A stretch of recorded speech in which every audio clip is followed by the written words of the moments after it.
Ha ha! All right, wait a second. Ha ha! Woo! All right. The internet is back. We had, I guess, a true crash out here in Lake of the Ozarks, and they had to send out specialists or something to fix it. I don't know. That was our internet going down, completely down. Why you on so late? Well, I'm dissatisfied. It's Thursday night, Friday morning, and our freaking internet went out. And I called, so I called them. I called Spectrum, and the guy was like, "Oh yeah, you guys are having an outage." I was like, "Oh great." And I said, "How long before they could fix it?" He's like, "I don't know." So I literally sat on the couch, twiddling my fingers. I had the TV on, and it connects to the internet, and I just kept refreshing it, hoping that the internet would come back. And then just around the time I declare that I'm giving up, like about 15 minutes after that, the internet comes back. Riveting story, I know. But yeah, so that's really lame. Let me go ahead and put this menu in. We did get some big sales in. We got 2 big sales in. By the way, is Blake here? I'd like Blake to be here.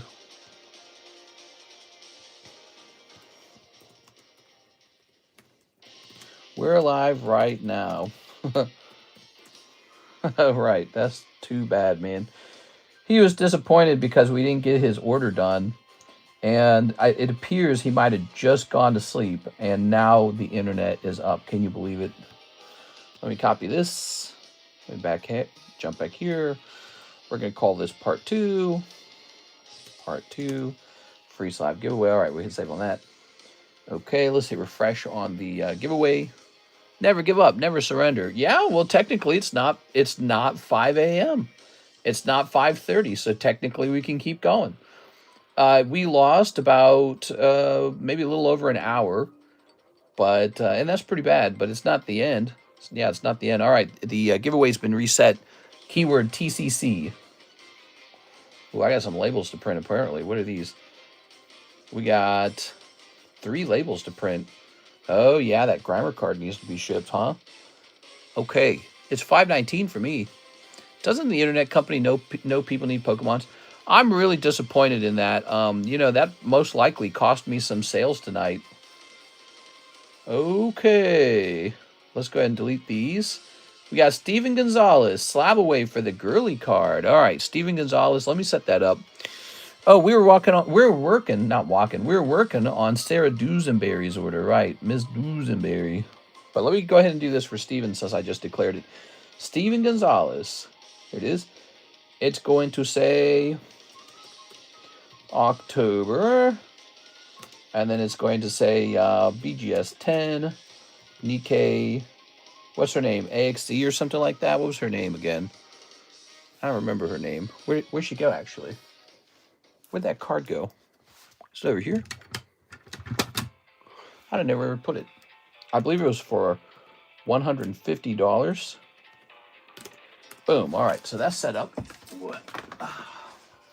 I was waiting, mister. Only 6 p.m. here. Let me have a sip of my drink here. Oh, now my drink's warm. My drink's warm. We can't have a warm drink.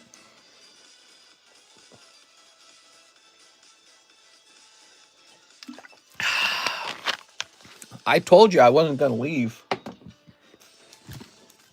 I was ready to throw in the towel, to be honest. All right, let me ping the Discord server. Too many pings, I suppose. Oops. We're back up live, part 2. At 4:21 a.m. So here's Sarah's stuff. Lovely, lovely Sarah. Let me finish editing this. Actually, I realized this says 160 on it. What in the world? I told you I'm not giving up until the time is up. But you know, I did kind of call it earlier in I called it earlier in the Discord at around 4 because I thought it was over. But yeah, I mean, if it's 4, I'm still ready to go, I say. So, right, Steven Gonzalez. Let me adjust this. Should have said 160. Boom. All right, cool, man. I got the YouTube notification. 24-hour stream. Yeah, let's just do a 24-hour stream. Let me set this here. And we're going to write Steven Gonzalez on the back.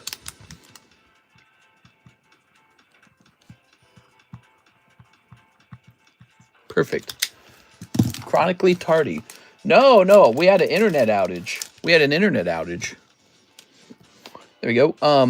I wasn't tardy. This is the second stream tonight. We had a stream and then it got shut off by the bad internet. It really makes me frustrated. I don't know what the solution is. Maybe I need a second internet company, but usually we don't have any problems. But man, when we do have a problem, especially on a weekend like right now, man, that sucks. Just sucks. All right. Good. That's nice. Sarah Dewsbury's order is over. We just serviced Steven Gonzalez's order. Thank you. We have Mr. Blake. Blake is saying he probably wants a refund on this. I made him an offer he can't refuse, but I did make him a little offer. So he sent in for how many? 10 shuffles. You know, Blake, darn, dude. I wish he was here. He's not here, huh? Man. We'll see if maybe he shows up later tonight. So this should say $50 plus 1 shuffle. So if he wants to open those shuffles, I'll give him a bonus shuffle. But we can also do a refund if he really wants. I think he was disappointed because we didn't get to finish the live stream, but it's not my fault, I swear. It's not my fault. It's friggin' Spectrum losing me sales here, man. Here's Galarian Slowking. That's not a lot I can do about it other than maybe have 2 sources of internet. That's the only thing I can think. Okay, Joshua Ramos says shipping for my bag. You got it, Josh. So Alexis was in today for Thursday shipping because she missed Wednesday. I think she's going to be in for Friday as well. I'll be disappointed, actually, if she doesn't come in for Friday. I'd like Friday to go out. You know, Friday's that last day before Saturday. Joshua Ramos. Did they even notify you there was going to be an outage? No.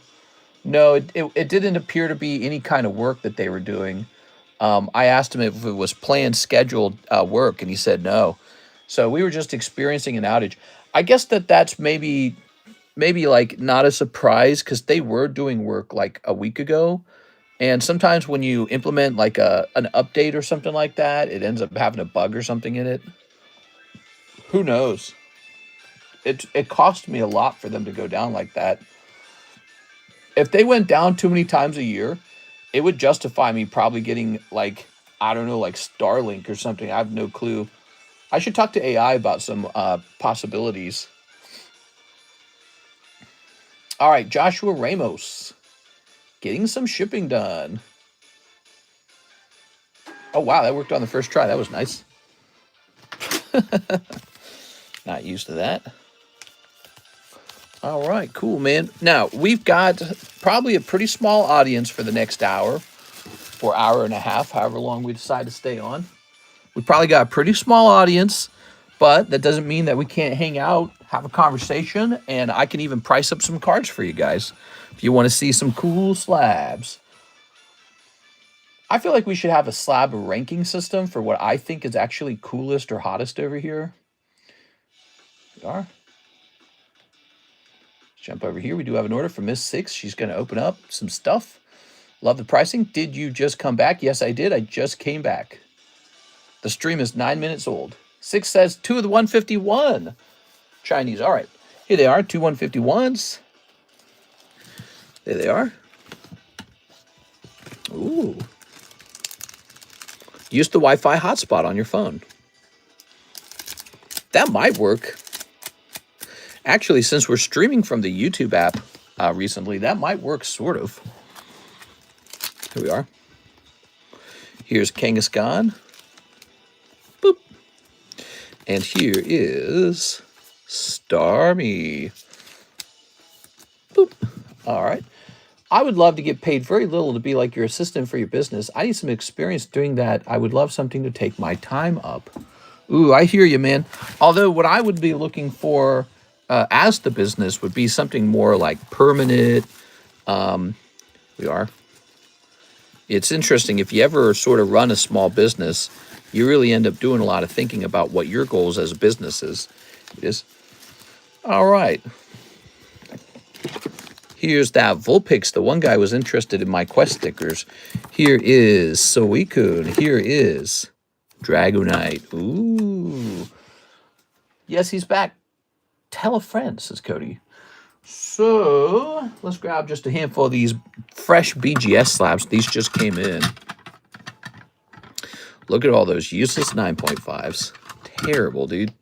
Just terrible. 9.5 on this wonderful, wonderful Gengar. He's a Shiny Star V Gengar. Man, that is so disappointing. Keep me in mind, says CS Min. Here we are. All right, I'm going to keep you in mind, Mr. CS Min. Maybe there's something we could find for you to do. PSA 10, Shiny Star V Gengar. Ooh. Let's see. Wow, he's $150 as a PSA 10. Card like this ought to be crossed. That is a fact. So unfortunately, he is going to be crossed. I don't even feel like it's necessary for us to take a picture of this, but let's go ahead and do that. Man, that's just so disappointing. Here he goes. He's going into the regrade channel. Click. Okay. Regrading it. That's definitely a CGC 10. It could be a PSA 10. It could be a PSA 10. It could be a tag 10. Oops.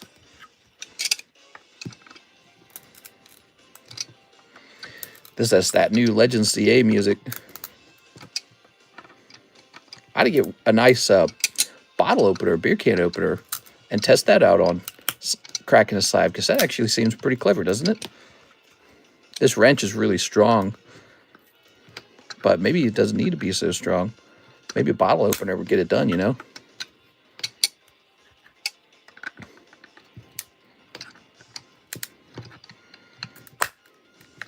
Okay, that's loose. Let's try this side. Oops. Just get this open. I get a little impatient with these, you know. Okay. There he is. I spent all that time and all that money just for him to come back and get cracked. Dude, it feels like a ripoff. Grading companies. My God, dude. What? BGS is one of the most frustrating ones, isn't it? All those 9.5s you get. I'm telling you, that's why the BGS Black Label is so rare. Because anyone who goes after it has to suffer the 9.5s. There we go.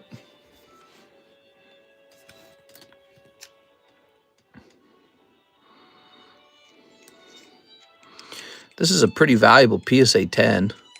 I think actually I'll probably send this off to Tag. I like sending these cards like this one. I like these holographic cards going to Tag a lot. It's a nice look for them. Come on now, give it up. There it goes. All right. So why do you think he got the 9.5, I wonder? Something. Who knows? This is a $150 Gengar if it grades 10. Away it goes. That's a Roy 10. A Roy 10? That's the highest possible grade. I'll take Articuno, Moltres, or Zapdos any grade if I don't have them. Yeah? And we'll write T for Tag on this one. Off to Tag he goes, where he should have gone the first time. God, dude, wasted all that time at the other company. Thank you, Miss Six, for your order. We have another order from Luke Charlton, who is coming back again. Hey, what's up, Luke? We have a big Luke order here, guys. Feel free to place an order. We're going to just keep going. So, Luke, he wants another Prismatic Lucario, a 1989 game pack box shipped. Wow. And $80 international shipping. Ooh, okay, cool. So this is interesting. You have shipped to me before, says Luke. Okay, Perfect. Let me think it all over. Let me throw this away. Little piece of plastic. Let's go get that prismatic Lucario. I'll open it out there and bring it in here like we've been doing.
All right, here we are.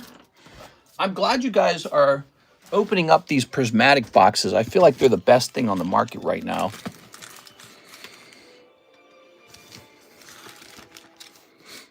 Especially it seems some of the cleverer guys are opening it.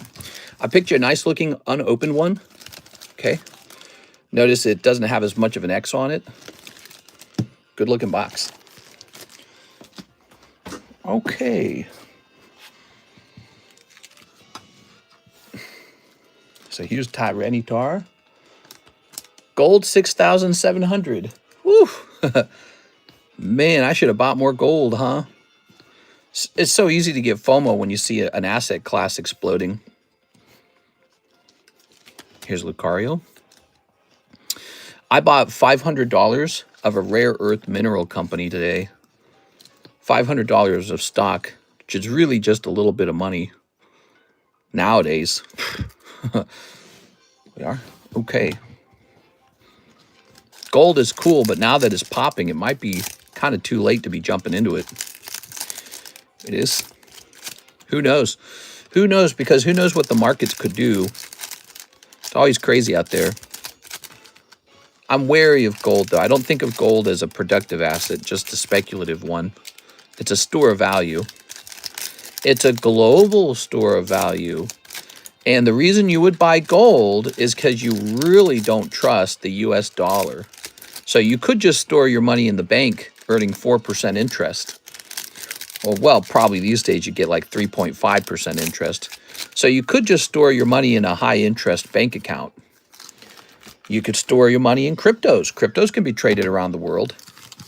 Gold's this like thing that you buy when you think everything else is about to hit the fan, and including the dollar, so that you're expecting a really bad market collapse.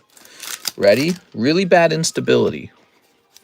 We are right. I think the real reason we're seeing gold explode is because it's actually just catching up with everything else.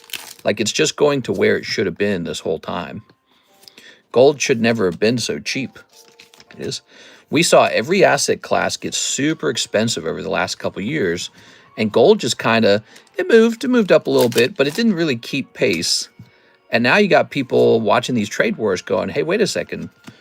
Gold's been kind of cheap. Maybe it's time to gobble up some gold. And I hear the banks are buying it, and I hear that China's buying it, and I hear even the US might be quietly buying it. We are? All right. Here's Umbreon. I like gold. I have a little bit of gold myself, but not too much. Are you saying I should go mining? What company did you invest in today? I'm trying to remember the name of it. It's a rare earth mineral company in the US. Actually, you want to hear about a big blunder I made, CS Man? After Trump won the election, I bought like $5,000 of Intel because I had a theory that Trump would choose Intel to be like a chip manufacturer for the US and that he would subsidize it. So I bought about $5,000 of Intel, And then, like, I don't know, it was like 5 months later, it was really crashing. And I said, why did I do that? That was such a stupid move. And I withdrew that money to pay taxes. So I sold off the stocks. It had gone down a little bit. I'd lost some money. And now the US government has bought a share in Intel and it exploded in value as a result of that. And I had stupidly already sold it. So my intuition on Intel was already correct. I was correct about that. I thought that would be something Trump would have an interest in doing because Trump had talked about sovereign funds, he talked about crypto, and he had also talked about the United States government owning a part of the most important private companies in America. He had talked about that, and I stupidly sold. I don't know why. I guess I'm dumb. I don't invest in single stocks. Yeah, my biggest holding is not even that large, and it's mostly just the S&P 500 ETF. Right? There's a couple ETFs you can buy,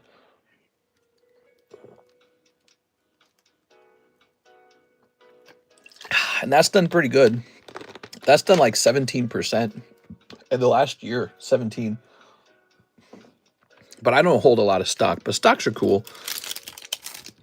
To be honest, if I had held stocks or if I had held gold, I just would not have done as well. Pokemon beats all of them. Pokemon didn't go up like, 17% or even like, 25%. Pokemon like went up 300%. It's not even close. So the more Pokemon I was holding, the better. Here's Friends in Paldea. Okay. But things don't go up forever, so you gotta have like a backup plan, you know? Look at this low punny. Ooh. I do a lot of research about investing too. You like investing? We ought to make an investing club, CS man.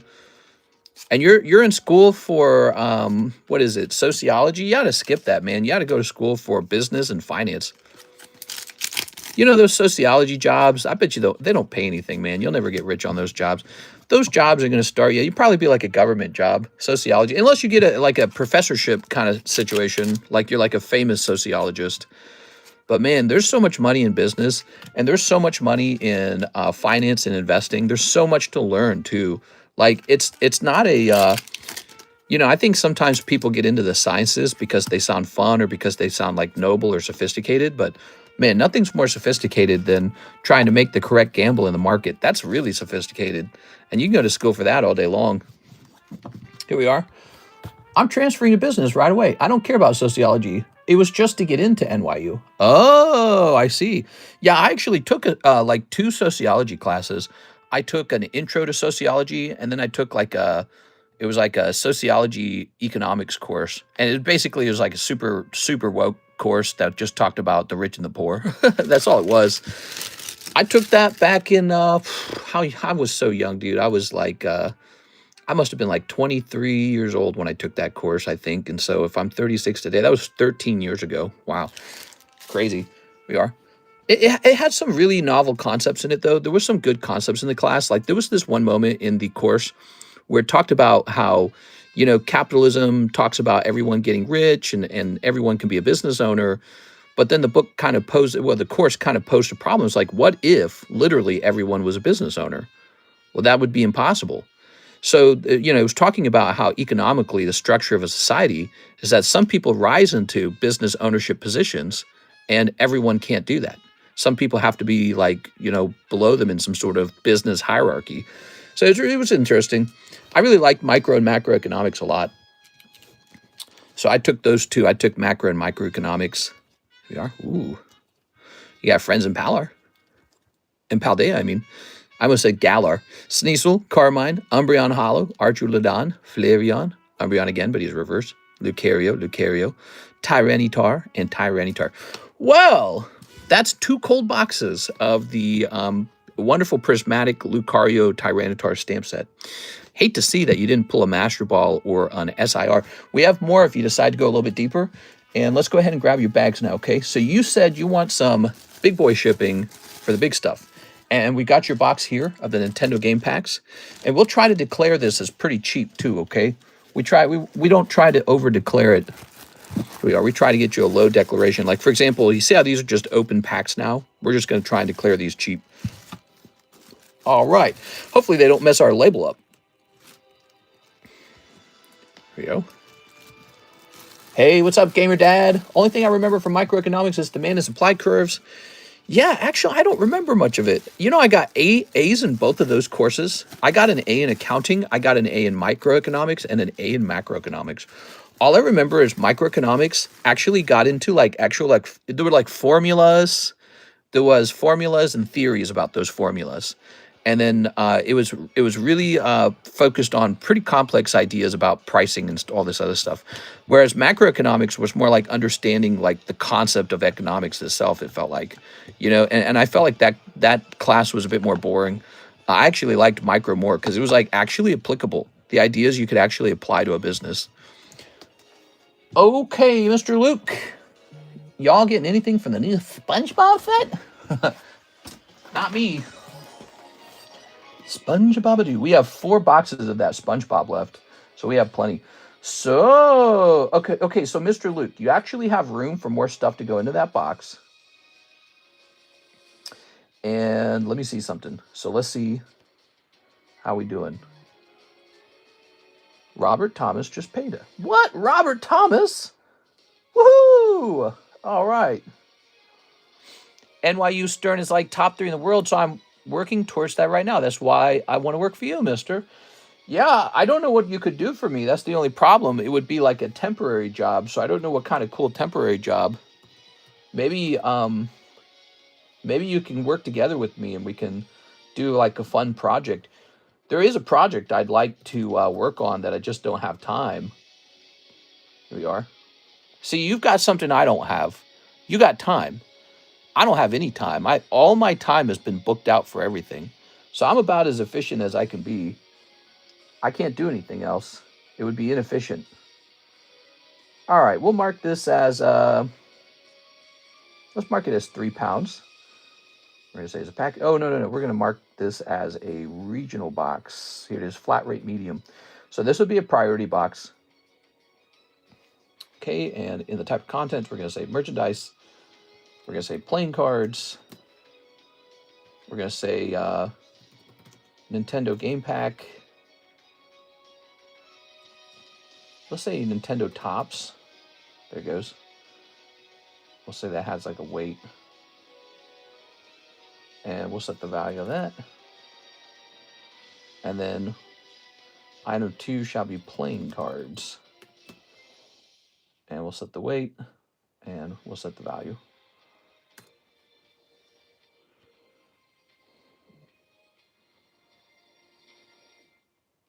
All right. So when we do the 151 surprise case opening, it's on the 19th. I haven't been around, so sorry if that was already stated. Please let me know what it is. I would love to do a project with you. Oh, right. So, I would really like to have some sort of interesting equation, Mr. CS Man. Like a scientific equation. And that scientific equation could take in all the information from the market and then spit out which set should be opened for optimized profits. I'm betting somewhere out there's a guy who already does this. Maybe he does it very manually, no software involved. And he knows exactly what should be opened at any given point in time. But it would be cool if it could be relayed to a piece of software. We are. Oops. But again, there's smart people out there. They probably already do this. Somebody's probably already doing this. All right. Sometimes all you need to do is find somebody who's already doing it and be like, all right, we'll just copy his freaking software. That's the day I get out of the army. Haha, what a great day. Okay, so we declared this about as low as I felt was safe, Mr. Luke. Okay, you're going to save a lot of money on the lower declaration than if you bought these things online. Holy, I don't code. Well, no, we wouldn't have to code anything. I think it would just be fun to create like a model. There are other people who can code stuff. You just have to ask them to. All right.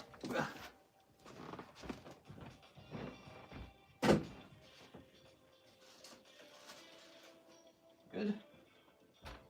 Mr. Luke. Again, Mr. Luke, if you want to open anything else tonight, I'm totally down. But let's see. It would look something like this, I guess. So you have to have like a data in. Data in. What would you need? You need all sealed prices. So you need all the sealed prices. That would be one. Okay. And then you would probably need all slab prices.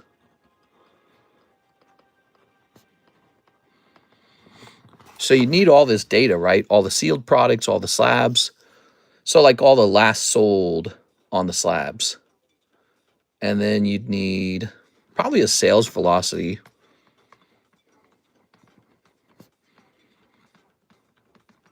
You need to, because you know, if you have like one product that sells for a whole bunch of money, but it only sells one times, that's not a lot of good data. So you need all their pricing and their velocity. And then what you need to look for once you have all this information, probably you just basically you need to look at the ratio between the cost. Yeah, there's a ratio between the cost and the profit. So you need the ratio between the slab profits and the cost of the sealed. And you need one more part of the equation. So one more part of the equation would be PSA 10 rate. So you also, it's important to understand some sets really do grade better than others. You know, like in general, Japanese sets will grade better than English. So if you find out there's a big ratio between like a Japanese card and the cost of the sealed that it comes out of, and the PSA 10 rate is really high with that set, you would be opening and grading Japanese cards rather than English cards.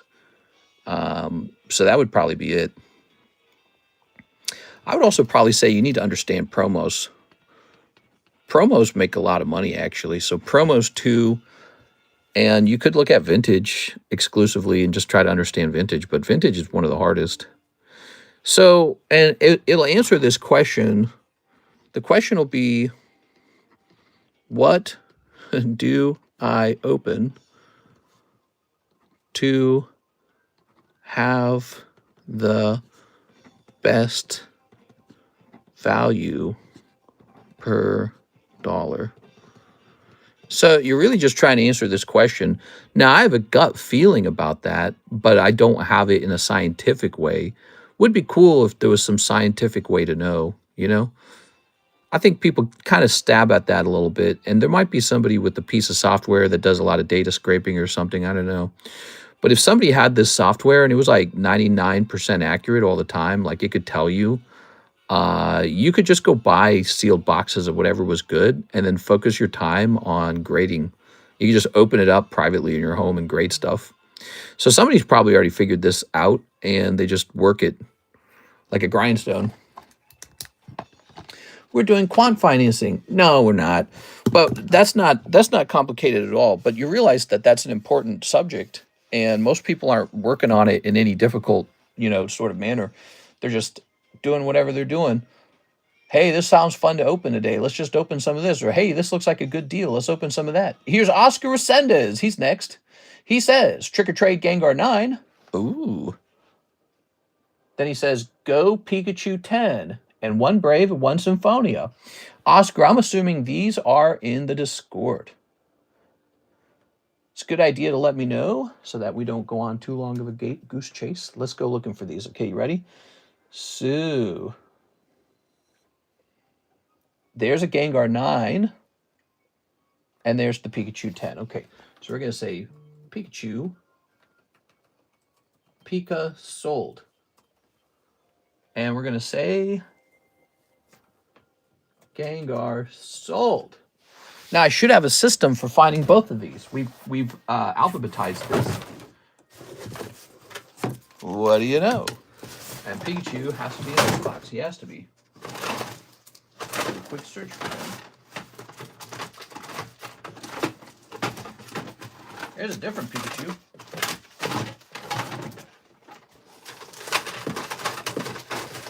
might be way down here.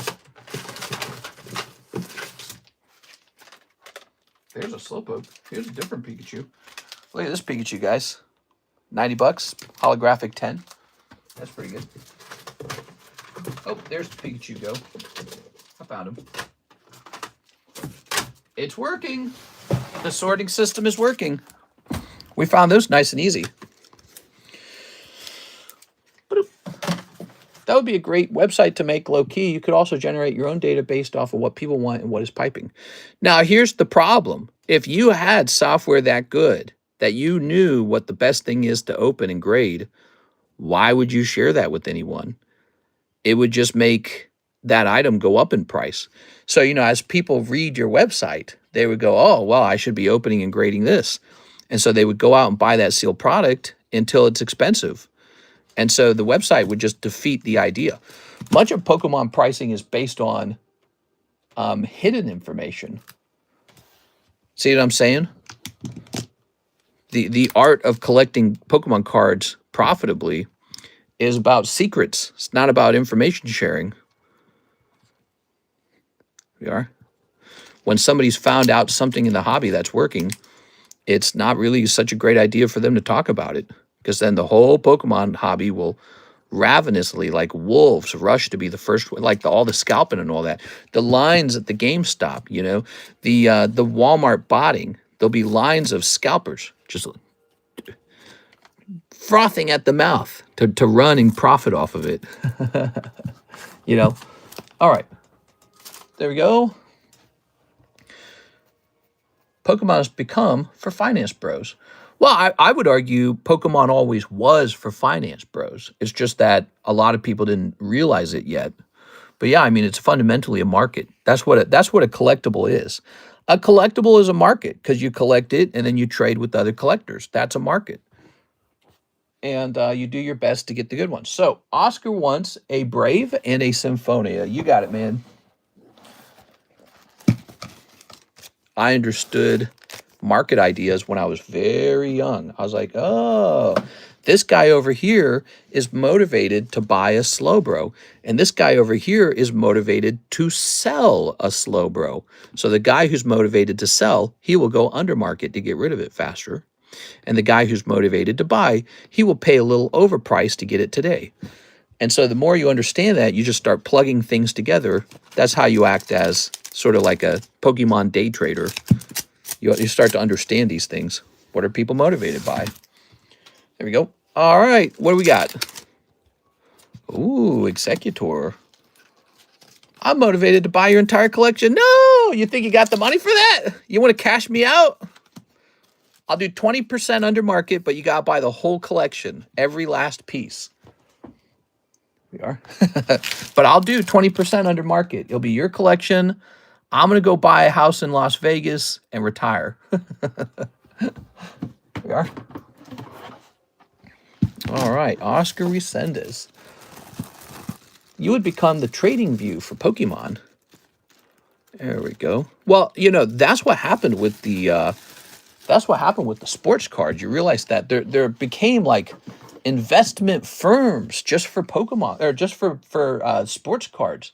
That's a real thing. There's investment firms. And why wouldn't Pokemon go down that route eventually? It will, because Pokemon are going to be worth more than sports easily, if they aren't already. Yeah, if they aren't already. So, Oscar Resendez, I have your address right here. I'm just going to use the same address, okay? No, but in 10 years, I'll let you know. Nice. All right. You know what I would get into, CS Man? You want to get rich? First of all, I think that the primary purpose of school should not be like a fancy falutin edumacation. Oh, I know every line of a book of Shakespeare. I think the purpose of education should be for getting you into the right career and getting you rich. Career should make you productive and wealthy. Wow, what is going on? It is not printing that label. My shipping software is frozen. And so when you go to school, whatever it is you spend all your time on and all your money on, it better be like increasing your skills, basically. And I feel like there's so many courses in school that just don't do that. Some do, actually, but not all of them. A lot of it's just fluff. and they take so much time and money from you. I'm sorry, the shipping software is like frozen. Just waiting for it to print this label. Oh, yep, there it is, not responding. Wait for program to respond, maybe? Now I can't even use my laptop. It's kind of frozen my laptop. Oh, okay, we're closing the program. That's too bad. So what would you recommend I do? What would you recommend I do? Well, you know what was funny? Back in the day when I went to college, which was a long time ago, I could have taken my entire student loan and just bought vintage Pokemon booster boxes, and today I'd be a millionaire. Because when I went to community college for the first time, which would have been a really long time ago. That I started a really long time ago. So I would have been younger than 23. I'd have been like, I was probably like 21 or something. Around that time, you could buy a base set booster box for $300. That's how much it cost. And it was just really, really, really, really cheap. Okay, let's see if this label actually went through. Like, did they take my money? Now, I'm not saying that you should skip school and buy a bunch of Pokemon cards, because that might not work for you. And also, just buying Pokemon, that's not a skill. But it's interesting. What I would be interested in if I were you, what business am I going to run? That's a big deal. And, what career do I really want? Like, what am I good at? And then I would just try to get into that career and think of school only as a way to get into that career. So if it's not getting you in that career, you're really just wasting your time. All right, it looks like the label did not print at all. We're just resetting it. Here goes. The worst software in the world. I'm going to get into Stern and then go to PE and stack carries until I become Elon Musk. So my question for you would be like, is there something you're super passionate about? And is there something you think you do better than other people? Like, do you notice there's something you do better than others? Like when I was younger, I was much better at playing video games than just about anybody around me. One of the distinct problems I had when I was younger, no one wanted to play chess with me because they knew they would lose. No one wanted to play the Pokemon card game with me either. I had like 2 decks. I had a poison deck and a psychic deck. Nobody would play with me because they would lose. I probably couldn't have beaten people at like a championship regionals, but if I had actually gone to those and learned, maybe I would have, because I would have quickly adapted myself to whatever was going on there. You learn. And so I was very passionate about strategy and in games and all that. And now I still use those concepts in my day-to-day life running a little business. But I was also passionate about talking and teaching. And so look at me now. Now I talk all the time.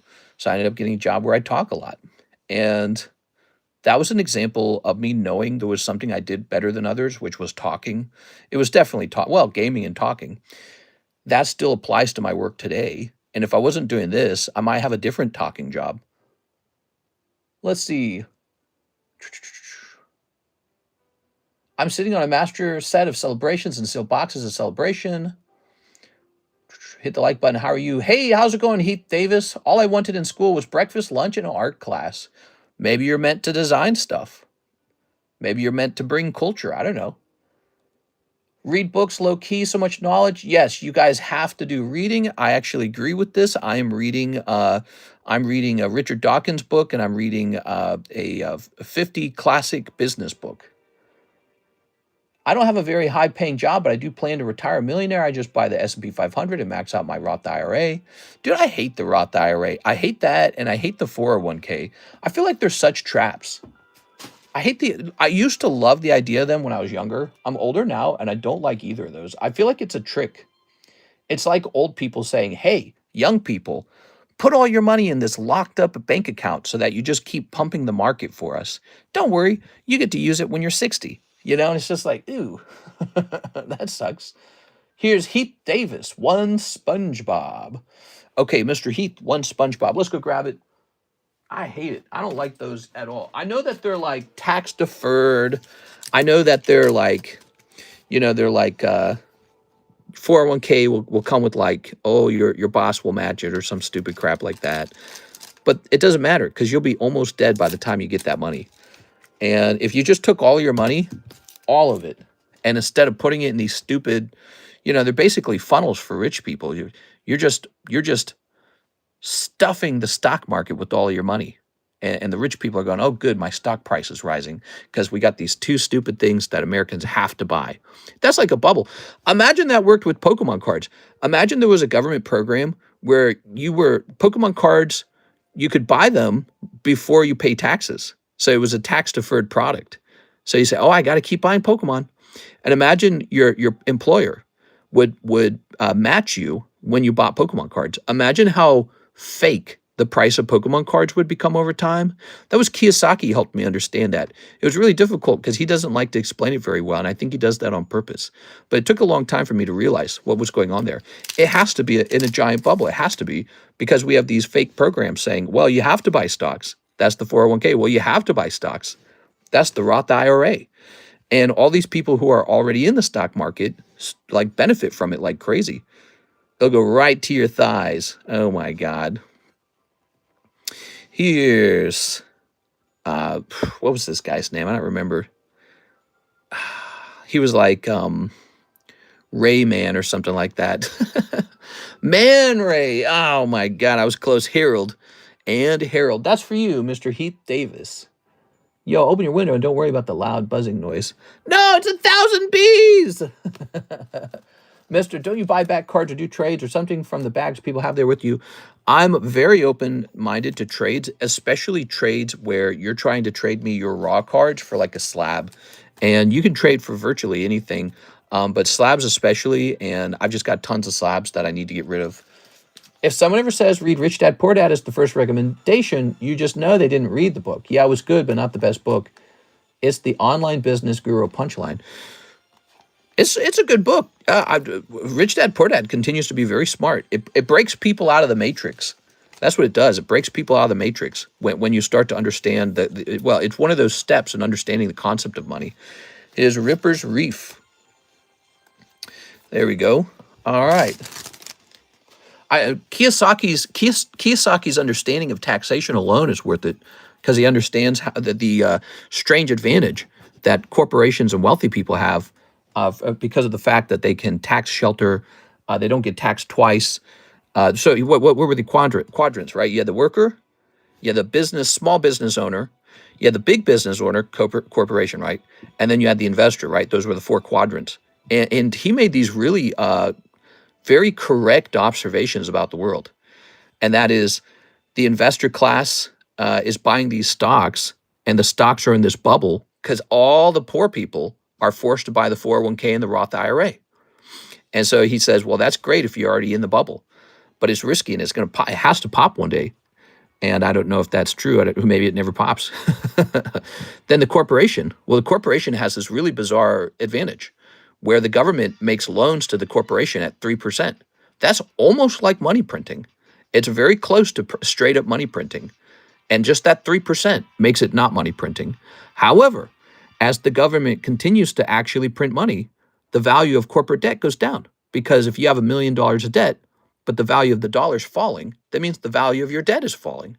So corporations have this huge advantage. Then you have the small business owner. He gets taxed twice. He gets taxed because his business gets taxed one time, and then he pays himself, and he gets taxed. So I'm in the worst tax quadrant. I get taxed 2 times. And then the worker. The worker is in the worst position of all. He has no way to scale as a market becomes inflated from the government printing dollars or printing debt, because debt works the same as printing dollars. But he has no way to scale. He's paid a wage, and the wage does not keep up with inflation. So he is kept poor all the time. The worker is kept poor. And then the worker is told to invest in the stock market through the Roth IRA and the 401k, which is something you'll not access until you're almost dead. You're almost dead, and then you get to spend that money. And the whole time that money was sitting in the market, it was boosting the value of the stocks of rich people who are already rich. So his observations, they're just really fundamental and smart, and they're pretty timeless, actually. They explain the modern financial world very quickly. And that's just one thing he talked about. He talked about many other things. The bubble isn't popping. All this is our new reality. The bubble will pop. Well, that's why he's so paranoid, and he buys all the gold and the bullets and all this other stuff. He's waiting for some kind of collapse. We are. All right, Heath Davis. And Kiyosaki, by the way, he's okay with buying both Bitcoin and gold. He says he does own Bitcoin. And then you got guys like Peter Schiff, who are more like gold purist, who says, no, no, no, no, no. Bitcoin's not based on anything, only gold. I like gold just because it can't be hacked. That's what I like about gold. Gold is unhackable. Here's Robert Wright. He says, slab away, slab. Hey, what's up, Robert? Nice of you to stop on in tonight. That's why you guys stop in this chat, by the way, is to have these really important conversations about the idea of money. So we're going over to slab away. Mr. Robert, you got the promo birds. Goes to 120. Boom. I hope things are going for you, going well over there for you, Mr. Robert. Robert, are you ready for your government watch? What do they call that? Government surveillance online ID. Your digital ID. Are you ready for your digital ID? You ready to put the chip in your arm so the government knows where you are at all times? Okay, let me go ahead and find some more slabs to price.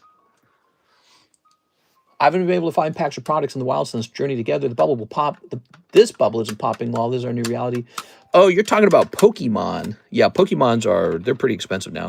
They can go up and down too, you know. Pokemon can definitely pop. This makes me sad. Such a cute card too, isn't it? Look how cute that card is. All right. Let's see.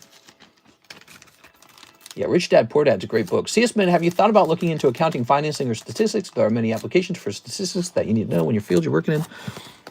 I would say also do some research on what kind of fields are AI proof, but it could be nothing. Might be nothing is AI proof. Who knows? All right.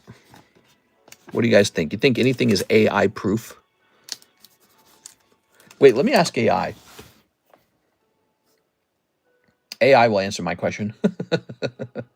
Here goes. We're worried about not being able to find a job. Can you make a list of jobs that are truly AI proof, as in even much further in the future, AI can still not do these jobs? All right, guys, we're going to get an answer from ChatGPT 5. That's a really smart question. Okay, you ready? Social worker, therapist, psychologist. I don't know. Something tells me AI could do that. Nurses and hospice caregivers. I think nurse is probably true. Like, you could have a robot nurse, but I feel like most people will want a physically human nurse. Childcare provider and teacher. Yeah, I can see that. I don't want my child around a robot. Couples counselor. No, I think a robot could do that. Religious leader. Hear that, guys? You want a robot-proof job? All you got to do is be a cult leader. Skilled trade. Electrician, plumber, HVAC. I don't know. I think robots could do that one day. Car and boat mechanic. I don't know. I think robots could do car and boats. Construction worker, home inspector, elevator repair. I think robots could do all of those. Police officer. I could see police officer jobs being protected. Ultimately, you don't want the police to be robots. There's a certain degree of it that's good, like the impartiality of a robot, but there's another part of it that's creepily like Terminator or something, or whatever, iRobot. Judge and juror. Yeah, that's another one. I would say people do not want a judge to be a robot. Military and defense operator. Yeah, right, dude. Security guard. Computer security guard. I think so. Writer, director, comedian. No way. AI's taking all these jobs. Holy, dude. All right, it's listing lots of jobs, but to be honest, I think most of those jobs will go to robots. But notably, when the job, I think, involves a certain level of human touch, like massage therapist or hospice nurse or something crazy like that, I think it's right. I think only a human will want to be touched by another human. 12 robot yeah. You will be judged by a jury of your peers. It's all robots. All right, let's get a little price on this guy. This is graded 9.5, which is a good grade. I'm just getting rid of it. $25. Actually, we should have that be a green marker. I know I'll never be rich, but I want my sacrifices to mean something and create a legacy. Hopefully somebody can have a better future than I did. Too bad I didn't like anybody that much, says Braden. How's it going, Mr. Braden? Jury duty will eventually be AI. Maybe. I don't think people will like that, being judged by AI to be guilty or not. They will want humans to judge. Even if the computers were like really smart, they would still want humans. All right. It doesn't feel right being judged guilty by a computer. Okay. Andrew Martin. He says Tag 9 Dragonite V. Tag 9 Dragonite V.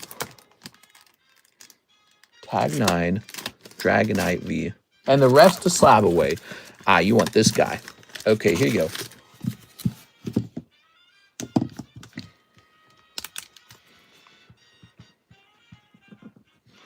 Hey, Martin. There goes. He's getting thrown to the wolves once he's out of West Point. Who?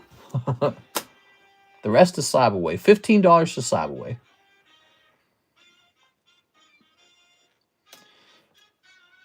$140. Boom. All right. Joshua Ramos paying off slab away. Mr. Josh paying off slab away.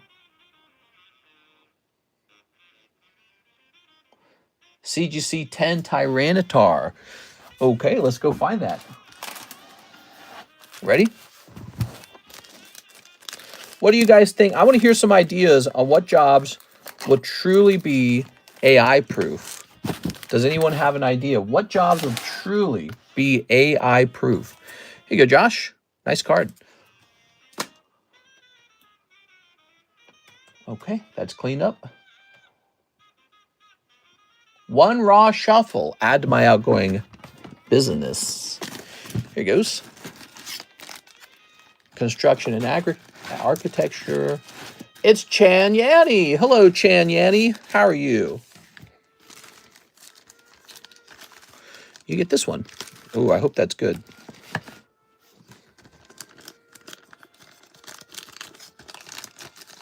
Not on the visionary side. You never know.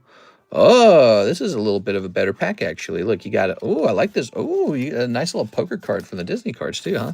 So you got a nice little Eevee. You got a nice little Psyduck. This is actually pretty cool. Pikachu VMAX and a nice Simba. Okay, good. We need more packs like that in here. I'm going to fill this up in the future pretty soon. Joshua Ramos. Here it is. Found your bag. There it is, the Josh bag. Definitely healthcare work would be AI proof. I don't think it's AI proof. I just think a certain degree of like bedside manners, people are going to wish that they had like not a computer, but like a human talking to them. Here it is. Like the person who changes your stinky pan. You're like, who do you want that to be? Oh, maybe you do want that to be a robot, actually. Yeah, actually, if I had to have somebody wipe my butt for me because I was so old, I think I actually would prefer a computer wiping my butt. That's way better than a human. It's less embarrassing. But no, it's an interesting question. Okay, so this Don Quixote, how did I even get a hold of this card? Whoa, he's $250 in a pristine 10. Is that right? 250? Oh, wait a second. Here we go. 150. But that's Japanese. I have the English version. The English version, $250. Wow. Okay. 250. Maybe we'll save this to be the next. Maybe this should be saved for the next One Piece break. I was going to say Mango, but I know he's not a Mango. I don't know what he is. He's an SEC star. I say we end all AIs now for the sake of humanity. AI is going to save humanity. It's actually AI that's going to save us. We are. Wonder who gave this to me. I must have traded for it. Because I don't touch One Piece ever. Getting your butt wiped as a grown person must feel embarrassing. Yeah, actually, if you think about it, it would be wonderful if there were robots that could do that job. Think about it. The robot's so private. You kind of get your dignity back to a certain degree. Really, mister? How's AI going to save us? All right, you ready? So AI is going to solve a couple critical problems for humans. It's going to solve cancer, and it's going to solve organ replacement. Two very important subjects. Organ replacement, I don't know why we don't have it solved already. It's just too complicated. And probably what has to happen for proper organ replacement, you probably need to be able to grow an organ inside of another animal like a pig, and it has to have your exact genetics. So they'll probably take your gene code, splice it into a pig embryo, and then grow the pig up, and then place it inside of you when they're ready to do the organ replacement. I think they're already trying to do that. If they don't do that, they're going to design the perfect robot. So you'll have a robotic heart or a robot. I don't think a robot could do all jobs, but a heart probably. A robot heart is probably in the future. But some jobs I don't think a robot, well, maybe it could. Yeah, who's to say that a robotic thing could not do what your liver does? Because it's all a chemical process, isn't it? With tubes and hoses. But, you'll get robot body parts, but you'll probably get genetically grown in a lab organs.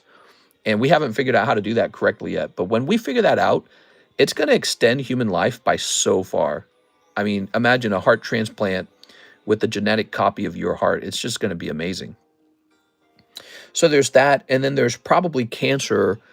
Cancer will probably be like, it's a tumor, right? It's broken DNA. So I don't know what the solution is going to be to broken DNA, but they're going to find something, I'm sure. Like maybe they'll get like a vaccine that stops the, I don't know. How does a vaccine stop cancer anyways? I've heard that they're trying to make vaccines. They'll probably find some way to get your white blood cells, your own immune system, to properly attack the cancerous cells. That's what they'll probably do.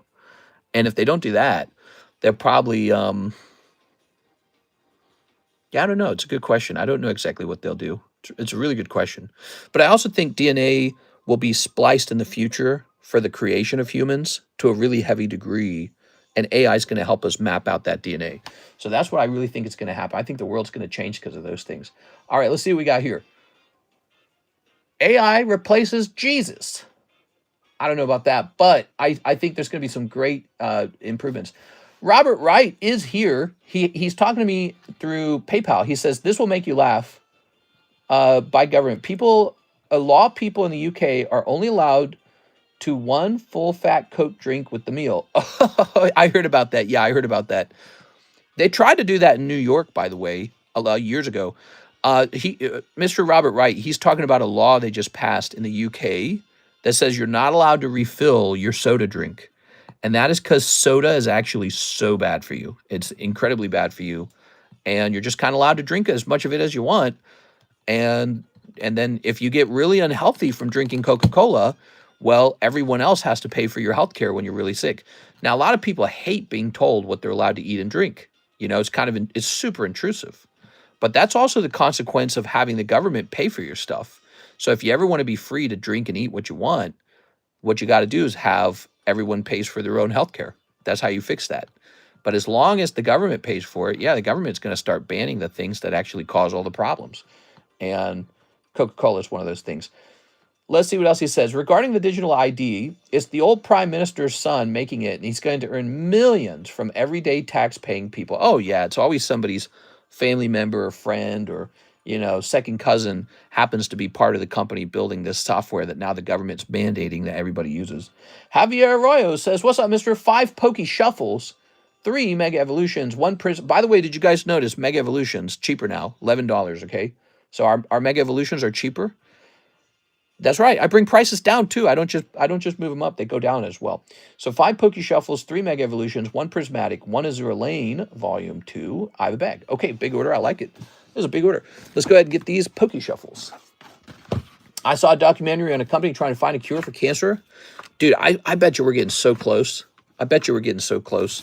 God, I hope AI figures it out with the power of technology and a computer that can just sit down and try to solve it all day long, It'll be constrained by its ability to run tests, but I bet it'll come up with original ideas that we haven't thought of yet. Ooh, 2 lives.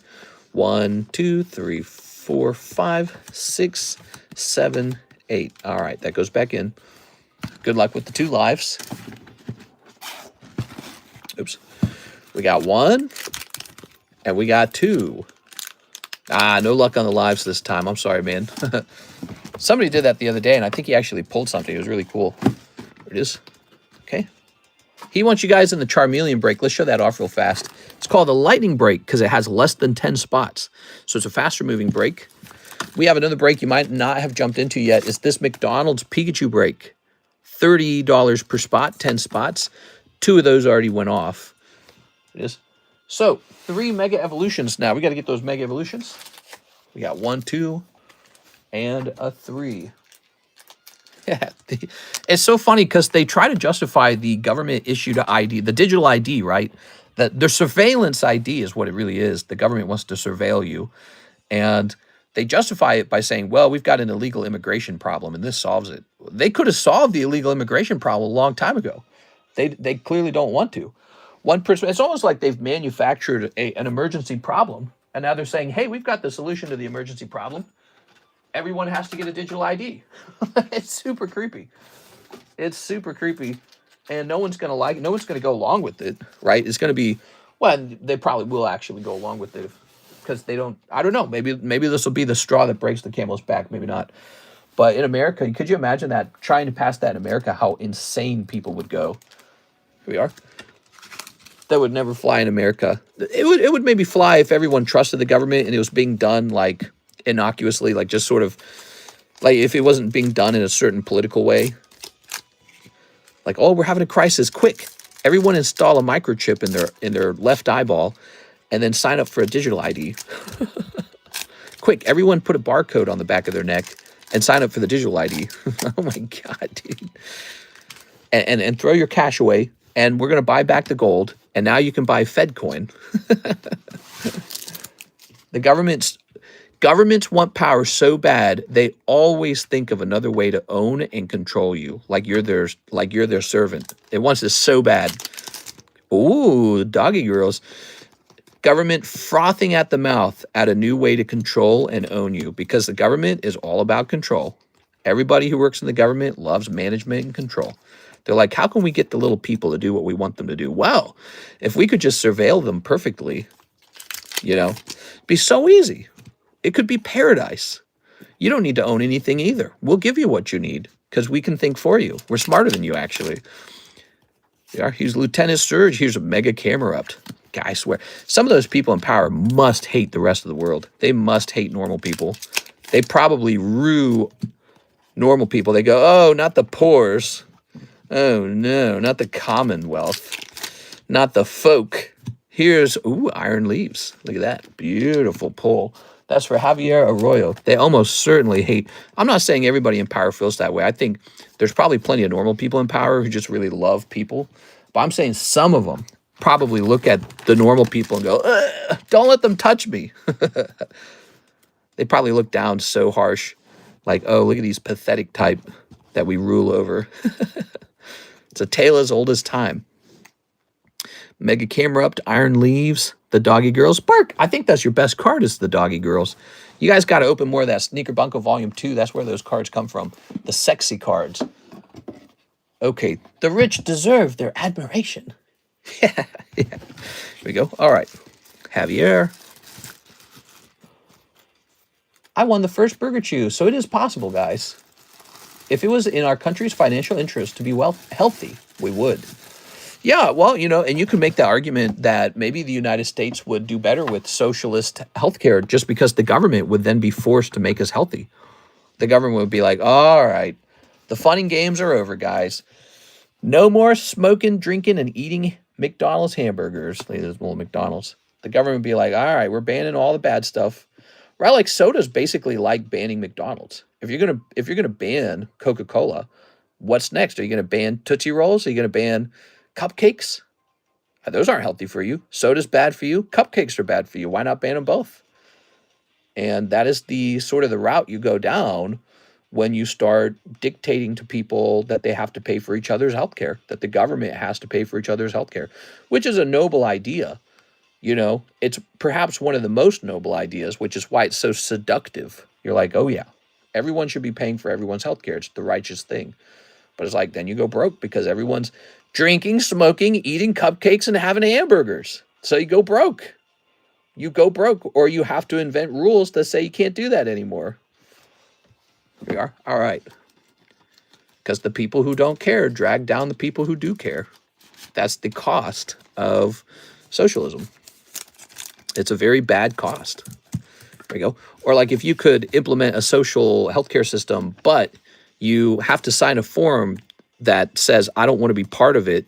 And then you're allowed at that point to eat burgers, eat cupcakes, drink and smoke. Think of all the people that would be like, I don't want the socialist healthcare. I want McDonald's. There'd be so many people lining up doing that. And then later they'd be angry and be like, wait a second, the healthcare should cover me anyways. This is so not fair. They would talk themselves into believing that the system's wrong and that you really should cover their healthcare. We need a Trump McDonald's card. Oh my God, I'd love that. Could you imagine if Trump actually signed a McDonald's Pikachu card?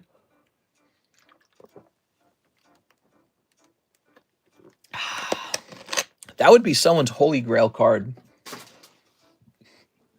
I don't know whose, but somebody's.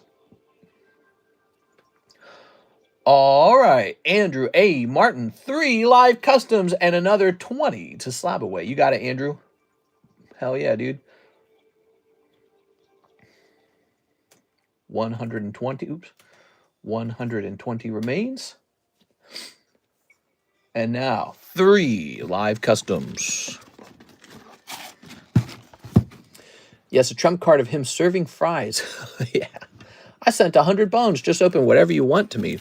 1, 2, and a 3. Here it goes. Whatever I want. All right, $100 of Raw Shuffles. There we go.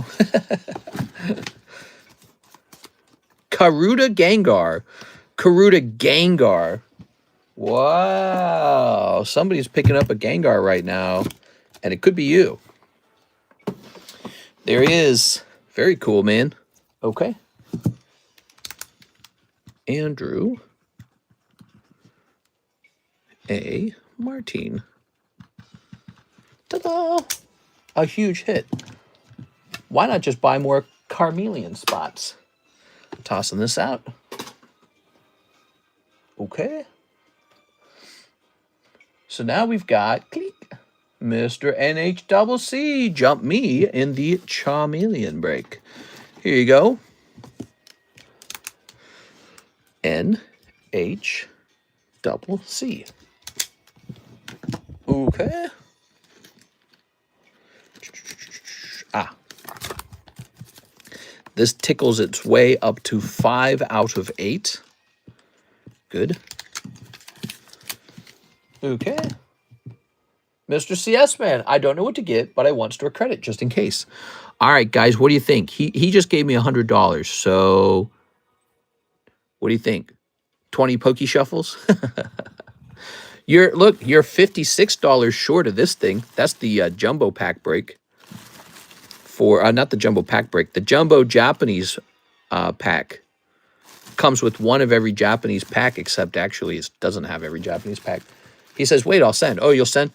All right. So you do that, and I'll take a look at this honey mama. What am I looking at? This is Azure Lane. This is Azure Lane Volume 2. Wow. It's an SEC Plus. Holy. The Jumbo. Okay, so BGS 10. What is it even called? Aircraft? Azure Lane 2 Aircraft. Well, that looks like the same character, but it's not the same rarity. Nope. All right. Oh, well. Maybe I should type in SEC Plus.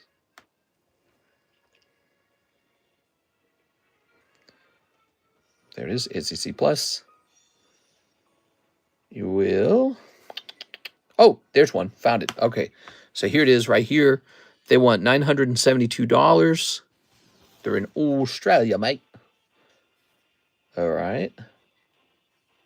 4 people watching it. Okay. Cool. Let me check sold just in case. Just in case anything is sold. All right. So they want 1,000, huh? She got some nice runways. I'll make this available. More than happy to make some trades for anyone who wants to trade on this card. 1K, huh?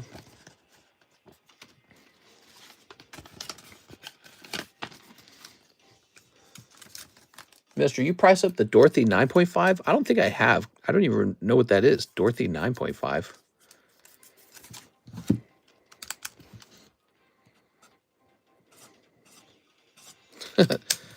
Cheap and affordable, 1,000.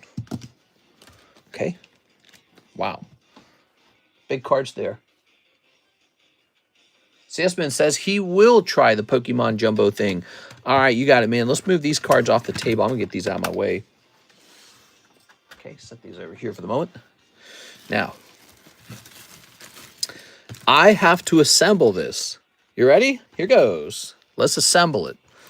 Actually, I think what I'm going to start out by doing, I'm just going to go through every one of these boxes, because we made one of these earlier tonight.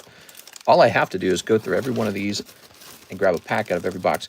All right, all out of the black, Pokemon Black, so that's going to change. Here's a V-Star Universe. V-Star is supposed to be in there, right? No? I don't think V-Star was in there. Huh, fascinating. So V-Star's not in there.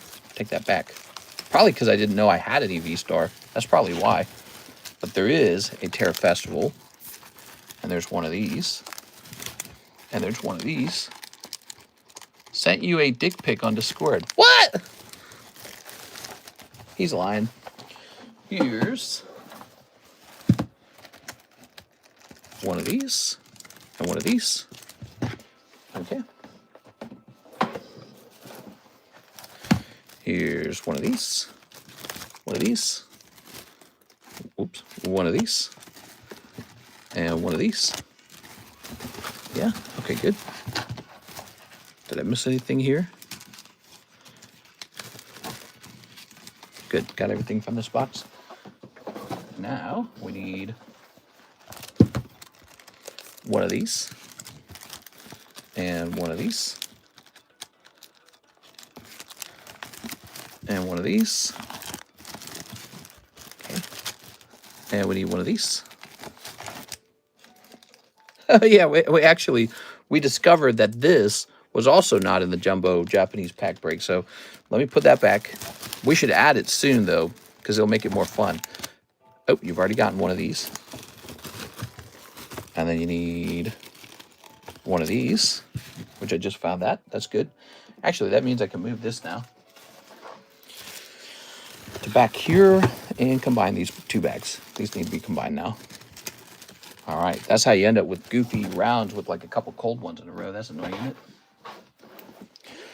Okay, and then here's the rocket pack. There's a ton of packs in here, isn't there? Fusion art also was not in the deal. We're going to get fusion art in it soon. So here's 151. Here is the bear. Cool. One more box. One of these. One of these. One of these. One of these. We already got one of these, didn't we? That's like Journey Together. There it is. Yeah, you already got a Journey Together. All right, putting it back.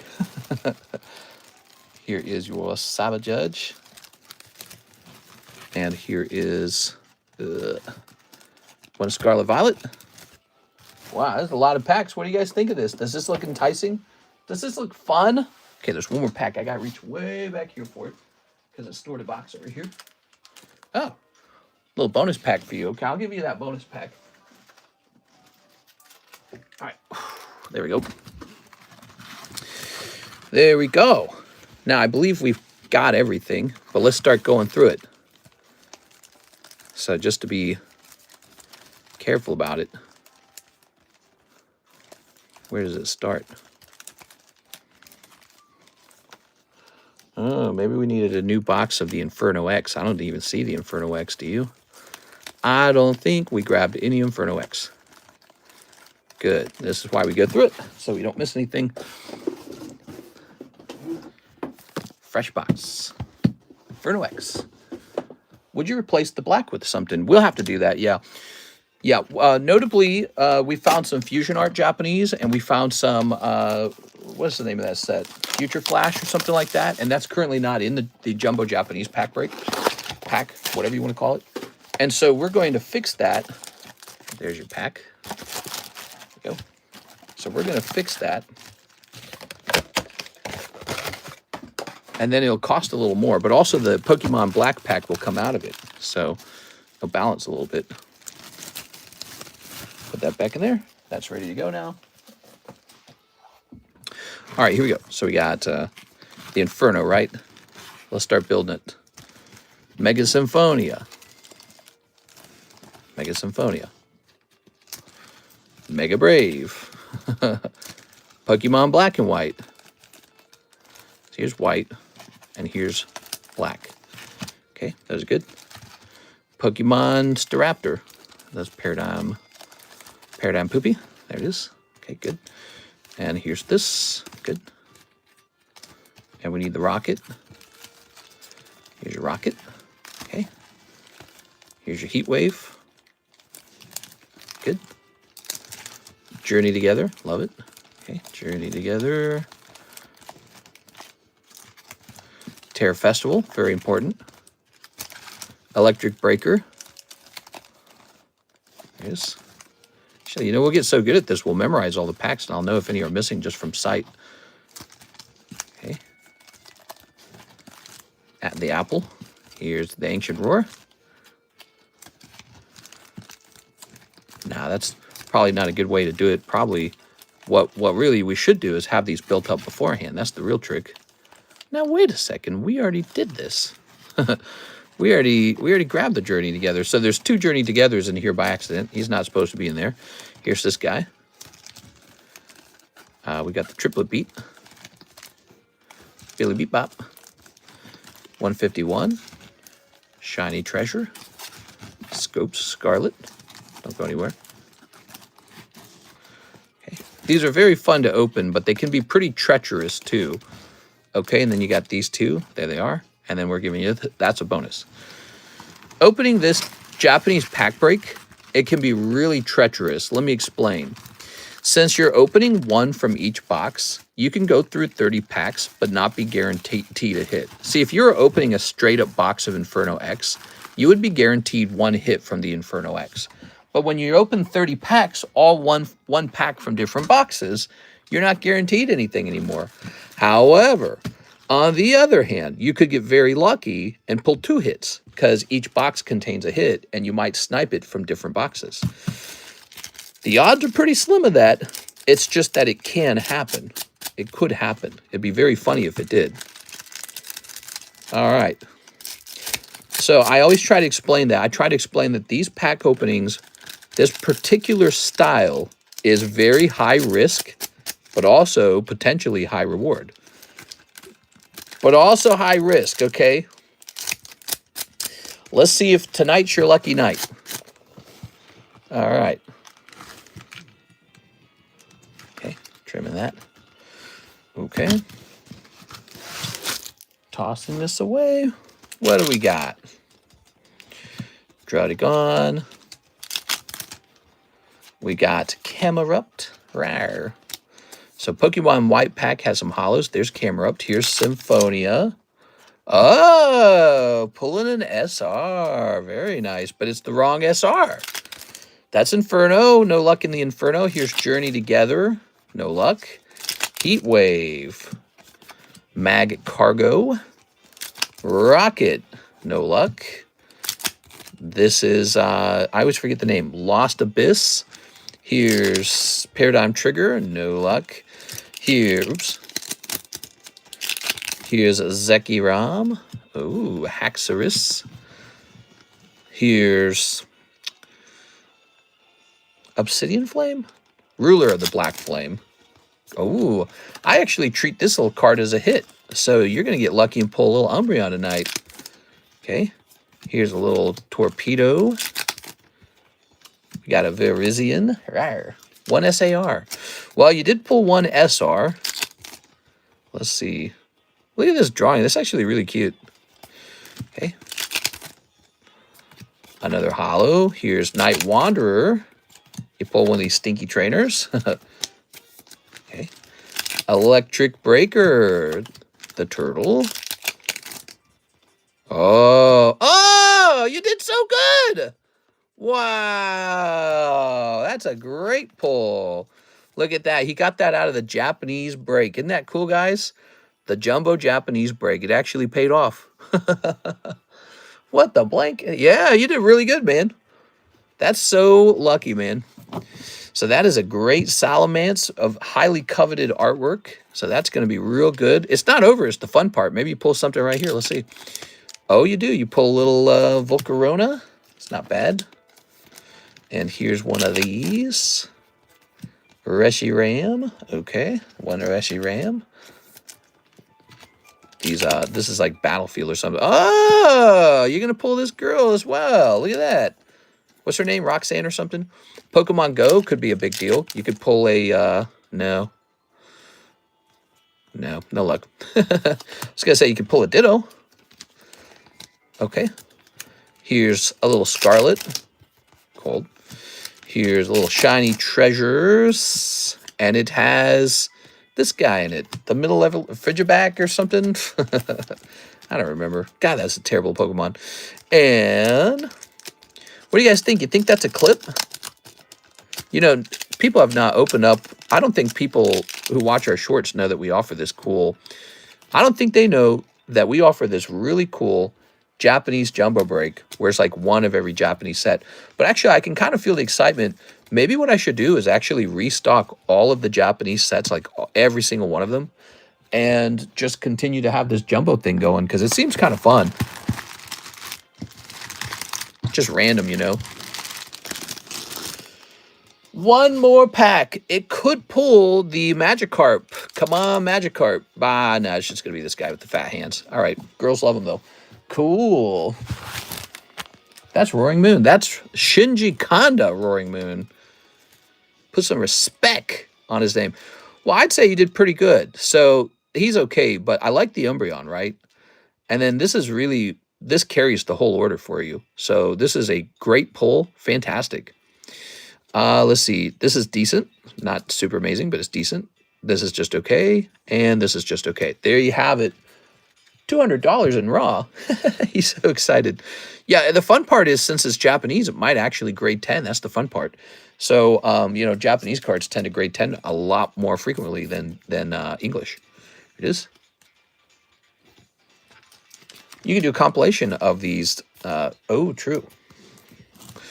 There we go. Beautiful, man. I don't know if a compilation would be very watchable, but I'll let Mike say no. That was a great pull. He might make a short out of it. It's kind of up to him. Okay. Stream clips. You know, I have not been posting a lot to the stream clips channel.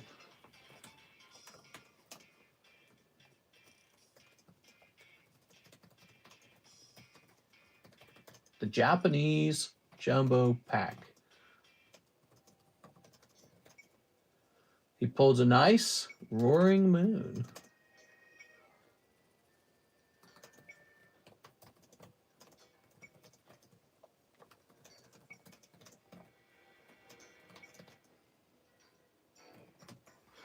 Okay. Let's see. It is, I order another law, hence the questions on the pack of black.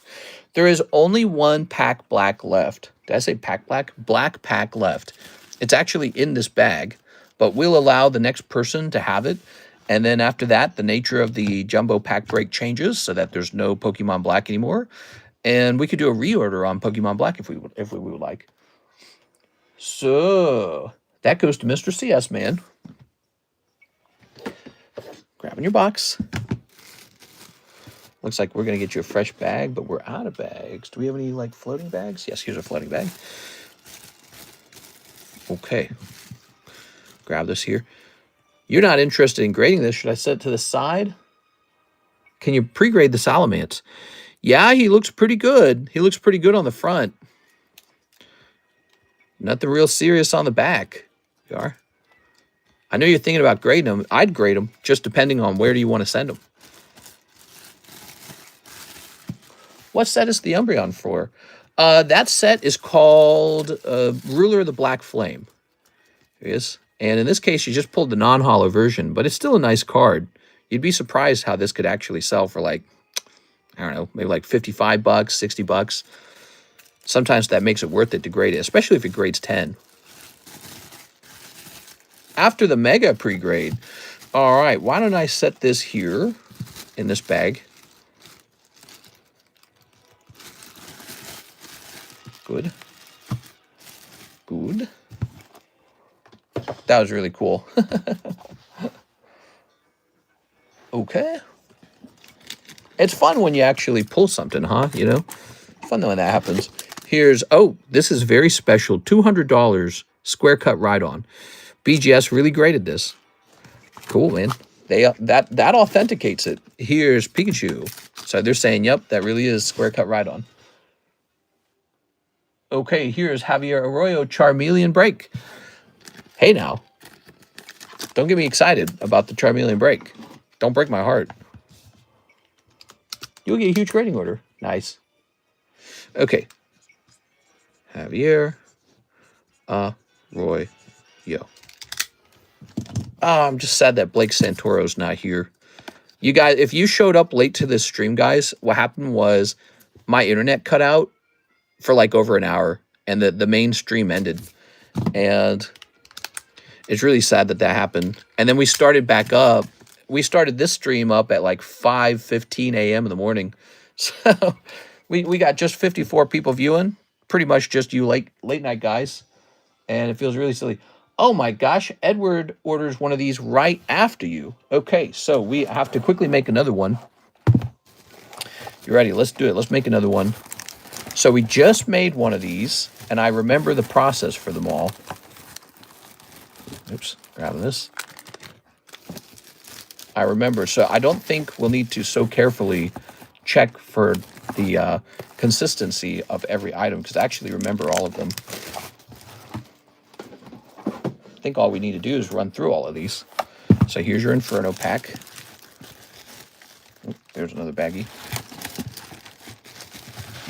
Here's the Mega Brave. Here's the Mega Symphonia. Make sure there's nothing behind it. Yeah, okay, good. Okay, here is this guy, and this guy, and oops, come on now, oops, this guy, put this back in, and chilling broth. Okay, oops. Okay, and this guy, and this guy, and this guy, and this guy. Oops. And this guy, and this guy, and this guy, and this guy. Whew. That's a lot of packs, huh? And this, and this, and this, and this, and we already did one of these, and one of these. Come on now. Here it goes. Okay, and now we also need one of these. Oops. Grabbing too many there. Good. Mister, do you stall? Do I stall? What stall? So now this comes out and it's yours. But also we need to add 2 packs. We need to add Fusion and we need to add Future Flash. So let's check the... We didn't have Future Flash. Yeah, we do have Future Flash. It's $3. And what we don't have is the Fusion, do we? Actually, Fusion, isn't that... That's a Sword and Shield set. I don't know how much Fusion goes for, but I'm going to assume like... Maybe like $6. So, okay, we got these 2. I actually don't know. Fusion, 6 and 3. So, black comes out. These 2 go in until I'm all out of those pink packs. And a new price tag goes up.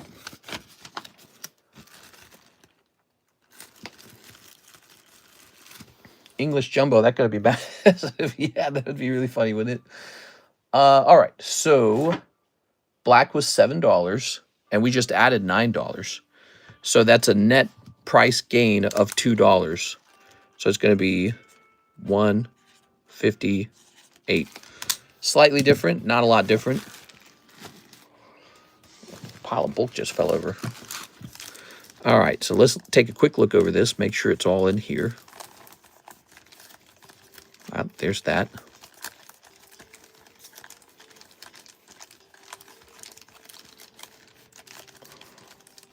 Scarlet. There's Rocket. All right, I believe it's all here. Do you guys see anything missing? I don't think anything's missing.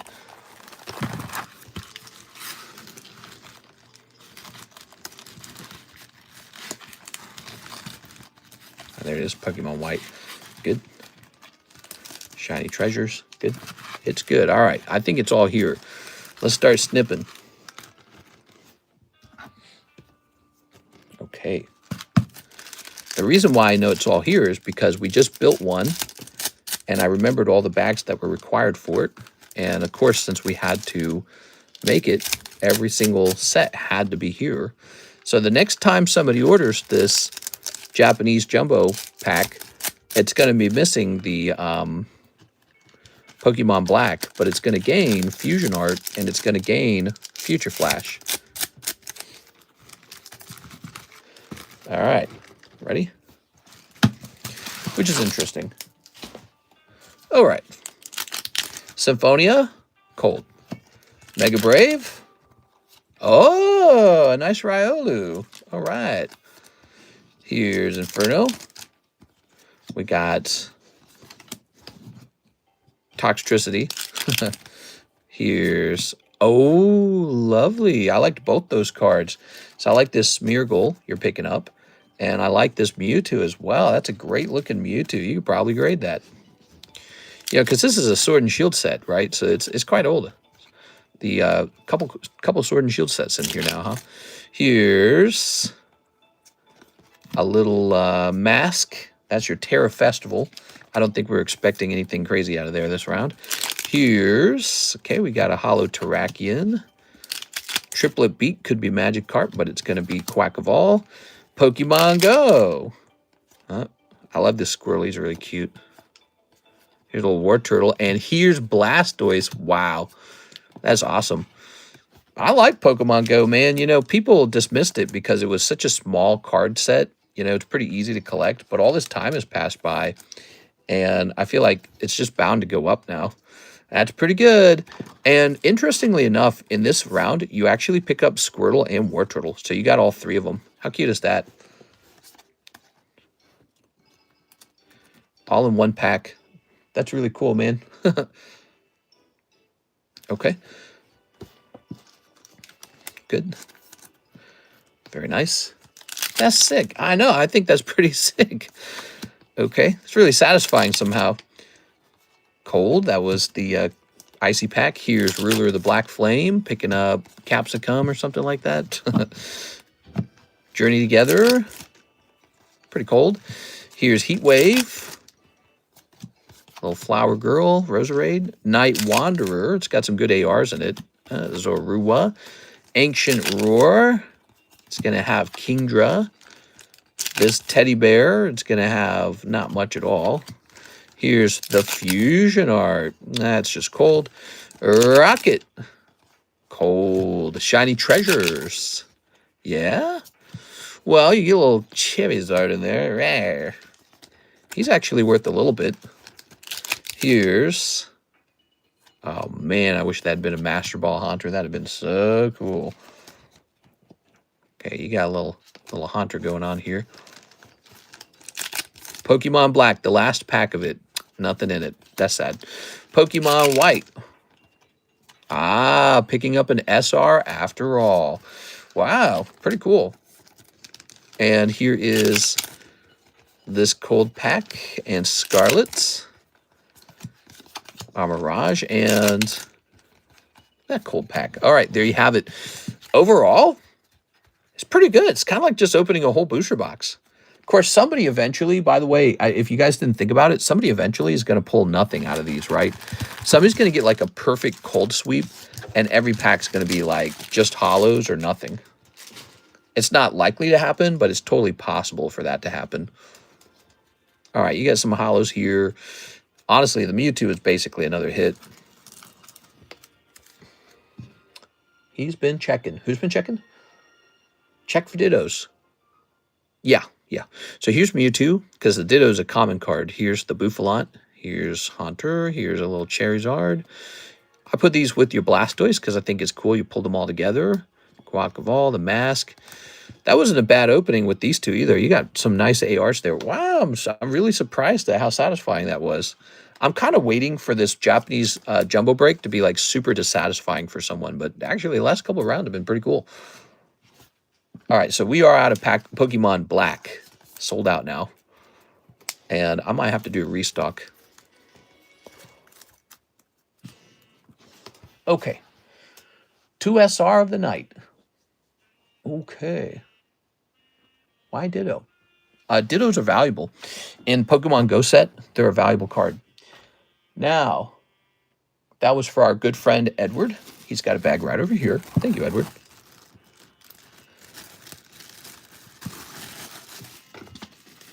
Good. These are fun. I'll be back for more tomorrow. Oh, cool, man. Yeah, maybe we need to design something like this for the English cards too, or the Korean cards. I feel like the Korean cards would be a pain in the butt having to assemble them. They're all like $2. Would you say I grade with PSA or tag? It's really you're up to you, because that card's not so rare or expensive that I would say that you're constricted to PSA. And if you grade with tag and it gets pristine, that would be cool. So you have a chance for pristine with tag. It's cheaper. You have a chance with pristine. It looks nicer in the holder. With PSA, it might be easier to sell. You know, like it might be like the trusted PSA brand. I think the more expensive an item gets, the more tempting it is to just put it into a PSA holder. But when a card is sort of like just a modern card and there's 40,000 of them, it's not so big of a deal. You could grade with either company. Hey, what's up, Trevor Carpenter? How's it going, man? We're up really late. Javier Arroyo, 4 Korean Terra Festival, 1 Korean 151. All right, let's go grab that. That should be nice and easy to find now that we sorted everything, huh? So, we have 1 Korean Terra Festival. We have to get more. And we need 1 151. I noticed we haven't opened as many Korean packs lately. So there's the Korean 151. Dorothy 9.5? I might not get it tonight. I don't even know what to be looking for the Dorothy.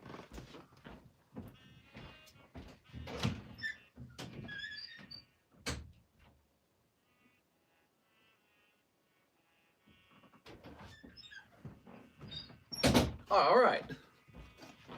Oh, yeah. Oop. That's a fresh box.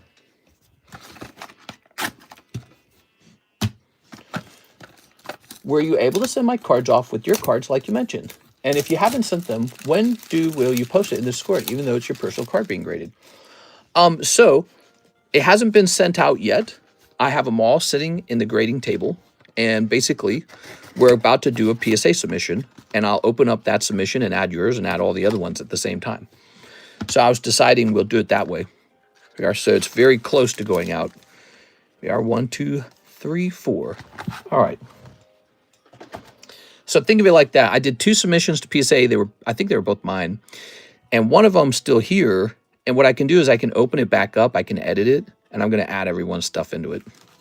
But I was letting a week or two pass by. Actually, this whole week has just been about my wife's surgery. So I haven't really, focused on anything in the last couple days. Here we are. Yeah, I've not focused too hard on anything. We are. All right. Okay. But the weekend's coming around soon, and I get a chance to work on something. Oh, that reminds me, I got to get a label for Mr. LaFlame. Just curious. No, it's perfectly normal to be curious. Here we are. Yeah, I figured maybe we just give it another week or something, and then I'll open it up. We'll get all the PSA submissions in, and that'll be the PSA submission for October. Here's, the Golden Go. Lovely. And we've got a Vaporeon. It's all good. I meant in general, for all my ungraded cards with you, but after you recent tag grade, I'm low-key scared. Oh, don't be scared of tag and then not scared of PSA, because PSA is about... I just saw my grades with PSA. Almost none of them were 10s. Most of it was 9s. So it's not it's not a problem that's exclusive to tag grading. Like you just saw my BGS cards came back and they were all 9.5s, right? So that's BGS. I could show you my PSA grading return. It's all 9s. There's a couple 10s. PSA, they used to be easier to grade with. They're way harder now. After they hit the 10 certs. See, the cert here begins with the 5. Eventually, it worked its way up to 10. And then they announced they're doing harsher grading standards. And ever since then, grading with PSAs just felt maybe slightly nicer than BGS. But I don't know. It's confusing because if you think of the BGS, 9.5 is a 10 anyways, then no, they're actually very similar. So the difference is with PSA, no pristine grade. PSA only does gem mint. Ah, darn. All right. Was that the October order by chance? What was the October order? The BGS return? The BGS return was from February. Oof. I think they falsely fixing the market. Oh, people have been saying that forever. Here's, look at this. Beautiful. Here's Fat Pikachu. Here's Surfing Pikachu. They go together. Listen to this music, man. Here's Mr. Robert. I'm getting rid of my smartphone as my primary phone. It'll be kept at home with no SIM card. Just kept on Wi-Fi for stocks and banks only, as you have to have a smartphone for the ID. I'm going back to the brick phone. That's so funny, man. Yeah, I don't know, man. I like the UK a lot. I talk to my wife all the time. We should get like a house in like Scotland or something for fun. Maybe like just even a piece of land. It doesn't even have to be a house. It could just be like a little piece of land. And we joke about those kind of ideas all the time. But man, Europe and the UK, they are definitely I don't know how to think about it all. You know, it's all political philosophy. I think that the West, and in particular Europe, is kind of choking on their own niceness. They're dying from being too nice. And they got to get way tougher. And that comes not from the government. It comes from the people. The people have to get way tougher and first of all, tell your encroaching government to back off and make sure that it serves you and not the other way around. And then tell them, hey, this is our country for us. We come first, not you. And or you just get walked all over. That's the other option, because that's the nature of the world. You have to push back or everyone will push themselves on top of you. And whatever you have, they'll take from you. And you cannot actually be nice in this world. The nicer you are, the sooner you get walked all over. And it's like, you know, it's like people want to stop homelessness in California. You can stop homelessness in California. You just have to get really, really mean. That's all you have to do. If you get really nice, you ironically get way more homeless people. If you're super nice to the homeless people in California, it doesn't solve homelessness. You just get more of them because they go, oh, this is where the nice people are. And then everyone flocks to you. So this is the problem with, I think, a lot of philosophical politics in the West, and in particular in Europe, where they scoff at anything that's mean. It's like the nicer you are, the more problem you will have. The more you roll over, the more the government will pull everything from you. You'll just be like you'll be their little worker. And you could just go to work all day long for them. It'll be great. And then they'll give your money that they taxed off of you. They'll give it to everyone but you. Because they know you won't do anything about it. And that's just the nature of it all. That's the nature of the world. That is the nature of the world. You get eaten unless you protest. Here's Mr. Robert. He says, sorry, I haven't been in recently. Always waiting for payday. Hope Quip is okay. Miss Quip, who's my wife, she got a surgery 3 days ago. That is going to make it so that she and I can have babies now. So far, it seems like everything went well. So that's where we're at. Let's see. I'll stick to tag, and it's cheaper through you anyways. Also super fast. What's the difference between 9.5 and 10? Maybe just a wink and a handy. How much is it to grade with tag? I do middleman tag grading for 30 bucks and it comes back pretty fast. So that part's fun. Now, if you got a really expensive, maybe sort of prominent card like a vintage Dark Charizard or something, you might just try sending it to PSA first. And if it fails the PSA 10, you can crack it and try another company at that point. But, PSA is really good for cards that you feel will be harder to sell without the PSA brand, right? Like this Surfing Pikachu, he's going to be easy to sell as a tag 10. But if he was like a $10,000 card, I probably would rather have him be in a PSA tag, PSA slab. See what I'm saying? PSA slabs are easy to crack. Mister, can you check this scored? I could probably check the scored. It's 607. Oh my God, you got me looking at the computer. So he's showing me, oh, the Dorothy. All right, so you're showing me Dorothy. Let's go find Dorothy. You know how I got that card? I'm pretty sure I got that card from Brandon. All right. Here it is. That's an SEC Plus. Did you watch Trump's Oval Office announcement about lowering in vitro and all baby making options like major discounts? Yeah, that was today. It's kind of depressing, isn't it? I think for millions of years, human babies were made like as soon as people hit puberty, if I had to guess, like when we were basically monkeys living in the caves. There were no rules or laws about, yeah, you have to have babies when you're 30. You know what I mean? It's only now, most recently, with the development of all this technology in the last 100 years, I'm like 36. I'm basically grandfather age compared to old humans, like human ancestors. I'm grandfather age. I should be dead soon without all this medicine and clean water and stuff. I should be dead soon. And instead, I'm having my first baby at 36, hopefully. And then my wife, she's 30. Man, we don't appreciate it because of how short human lives truly are. We only live for about 100 years, right? 75 years. Because of how short our lives are, we don't appreciate how different this time period is for humans. It's really different. It is nothing like the past. It was just a little while ago that you had children when you were like old enough to have children. That's it. Like it wasn't this long waiting period. And now it's like, well, you got to go to school. Well, after that, you have to go to double school. Oh, are you done with double school? You have $80,000 of debt now. Woo! Now you got to go to work. Oh, but you got to work for like 6 years to pay off the $80,000 of debt. And it's just like, and now that you've paid off $80,000 of debt, you get to pay for IVF. You get to have a grandma age baby. Yay! You're grandma age now. Biologically, you get to have a baby at 30 because you worked all day just to pay to be able to have children again. It's actually super wrong and depressing. So it's weird when you hear about the IVF, it's like you're treating a symptom. You're treating a symptom, not the root problem. The root problem is we should have had babies when we were 18. Well, and I don't know if that's as true for men, but it is sort of true, right? Like I don't want to have. I mean, yeah, like Robert De Niro and Al Pacino having babies at 80 or whatever. But that's not ideal. You want to have babies when you're like 18. We're biologically supposed to be having babies quite young. And even the 18 years old thing was made up. They didn't have that when we were cave people. They didn't have rules like that. It's kind of just from a human animal perspective, it's not a great thing that we're having babies at the geriatric age for making babies. And it's very depressing the longer you think about it because it doesn't seem like it's going to get fixed. So this is a nice card. Let's take a look at this. Do you sell those Steam Siege boosters? I should. You want me to? I should.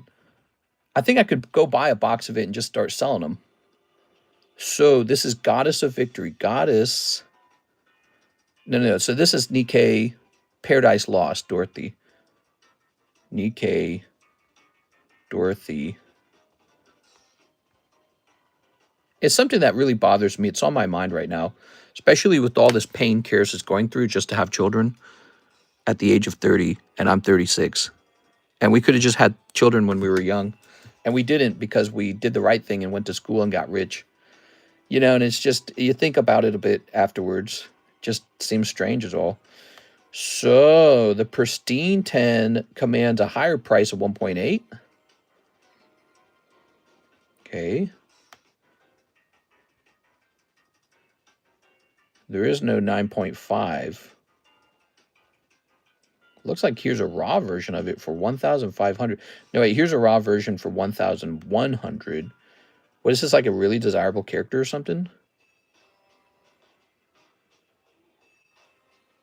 Wow. You know, it's so expensive. I think this one should go through the trouble of being cross-graded, okay? So I know you probably would like to buy it as is right now, but because it is such a good item, it needs to go through cross-grading. I don't want to sell it as a 9.5. I want to give it an attempt at a 9. I'm sorry, at an attempt at a 10. Ow! This one shall return from PSA. Cracking slabs. Nowadays, you have to crack slabs all day. All right.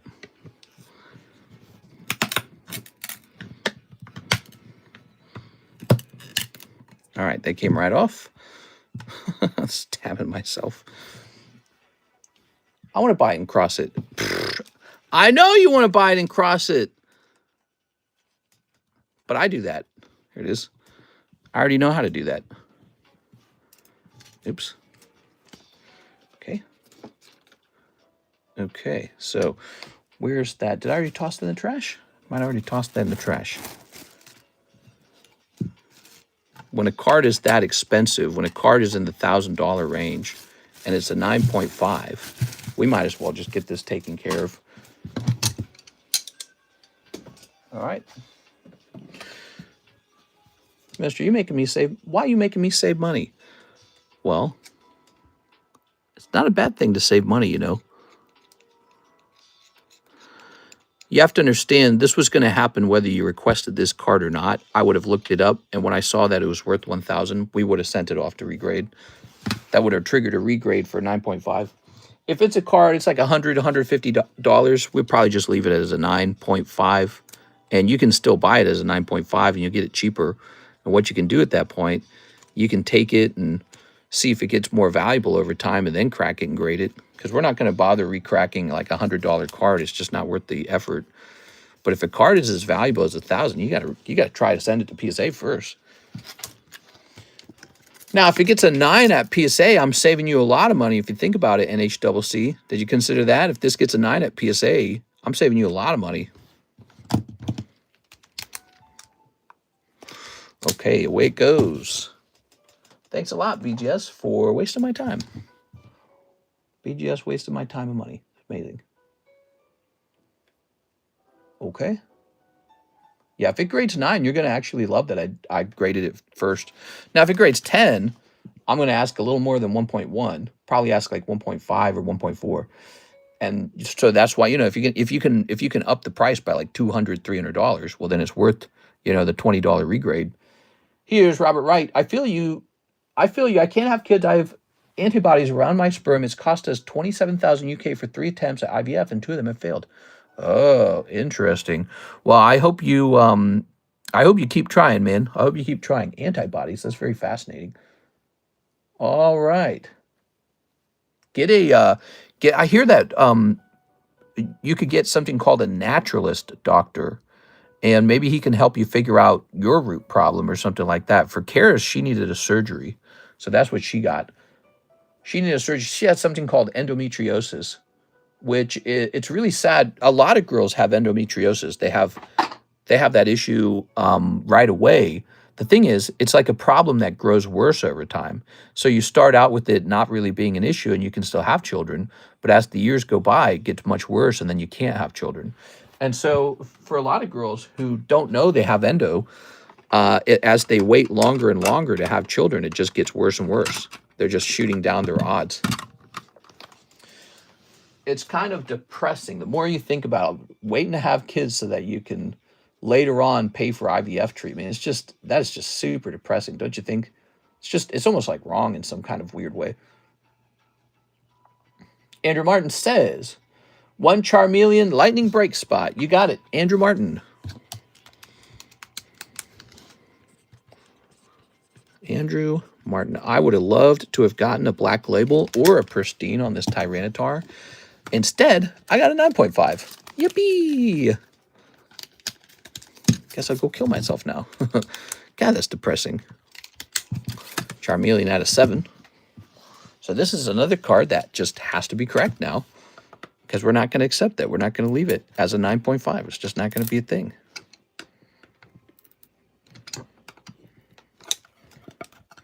It seems like it's pretty easy to just break a corner on these. You guys ready to play some Legends CA tomorrow? I think I get it late at night, though. I think I get it like 8 p.m. It's expected to arrive at 8. There we go. So that corner cracks pretty well.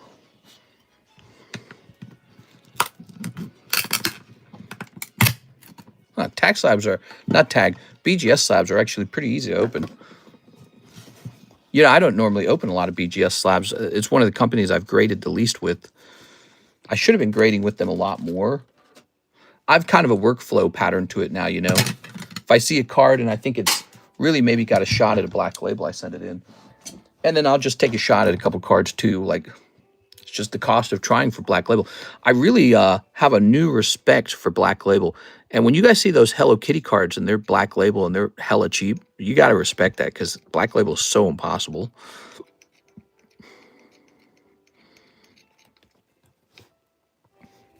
There we go. Never fails to make me nervous. There's a new technique to open slabs with a bottle opener. I saw that. I need to buy a strong, thick bottle opener and give that a test, because that looks really fun. Okay. I saw a guy open a slab using his bare teeth. Did you guys see that one? Thought that was really funny. He was cracking the slab with his bare teeth. What? He reads his comment, LMAO, I can't win. What? Okay, so, oh, you said bottle opener earlier, I see. So now this shall go off to PSA, because Tag does not grade poker cards, but they should. Okay, off to PSA it goes. Ah, yeah, that makes me sad, dude. Waste of money. Big waste of money. Okay, we have an order over here. Mr. Robert Wright says, I feel you. Oh, wait, I already read that. Okay, antibodies, huh? We hit refresh. Here is a penny from Mr. Robert. And now it says, he says, I might have had testicular damage playing sports. IVF are the only option as they take the antibodies away with the procedure. Oh, very interesting. Well, I hope you keep trying, right? I don't know how it works in the UK. I don't know if they have, like, you have to pay for it out of pocket. But if it's not out of pocket, like is it called the SHA? If the SHA will allow you to keep trying, I say you keep trying, man. If you want to have a kid, we are. All right. Well, good luck to you, Mr. Robert. And Karis and I will try as well. We'll see what happens. Yeah, so she was listed as having stage 3 endometriosis. It's like some of the worst endometriosis you can have. And the doctor just did this surgery, and it says she's got a better chance now of the IVF working. So we'll have to see. Man, I would be crazy if I couldn't have kids. Actually, if I couldn't have kids because Karis couldn't have kids, I don't know what I would do at that point. I don't really want to adopt. What would I have to do? I mean, maybe I could get like a surrogate who wants to have like an actual baby with me. You know what I mean? Like without an egg. I don't know. Actually, maybe Karis and I could have the egg from her. Oh yeah, maybe you could just use a surrogate's womb or something. I have no clue. But surrogacy probably costs bonkers amounts of money, especially in the United States. Like maybe you can go to a place like Eastern Europe or something like that, Southeast Asia, and hire a surrogate for some sort of price that doesn't make you go completely homeless. But yeah, I don't know. It's a really interesting situation. Mr. Adopt some African kids. Hell yeah, dude. So aside from the cards, how did you make money after you said you became rich and then wanted kids? Just curious. Starting budget 40,000. How did I make money? Well, I was so I came from a family where I worked really hard. Obviously, I worked for my dad. I was part of a family of 11 kids. I was homeschooled. I run away from home. It's really tough. A little bit of time I was homeless. I get a job at Target. I'm working full time at Target, and a manager at Target. It was an ETL, which makes him kind of like a corporate team lead. He comes in and tells me, that I should go to college to get a college degree for management, so that they can give me a management job. And I kind of already wanted to go to college. I just didn't know how to put it all together because I was too poor. But I find out about community college and I start going. And I do actually get an associate's degree over time. It's really hard, but I get one over time. I'm already done with Target by the time I get it. Like, I go from Target to Sears, then I'm doing Target and Sears at the same time, saving up as much as I can. So 2 jobs. Then I go from those 2 places to Sam's Club, which is a really awesome time period. It was a great job. Sam's Club was really cool. And then I go from Sam's Club to Coca-Cola. There was a guy at Coca-Cola who actually referred me to his boss to get hired because they needed people. And I get rejected at first because I didn't know enough about forklifts. But then when I worked at Sam's Club, I learned more about forklifts, and voila, I'm hired by Coca-Cola. I worked for Coca-Cola and finished the community college degree at that point. I'm still very broke, but I'm saving up.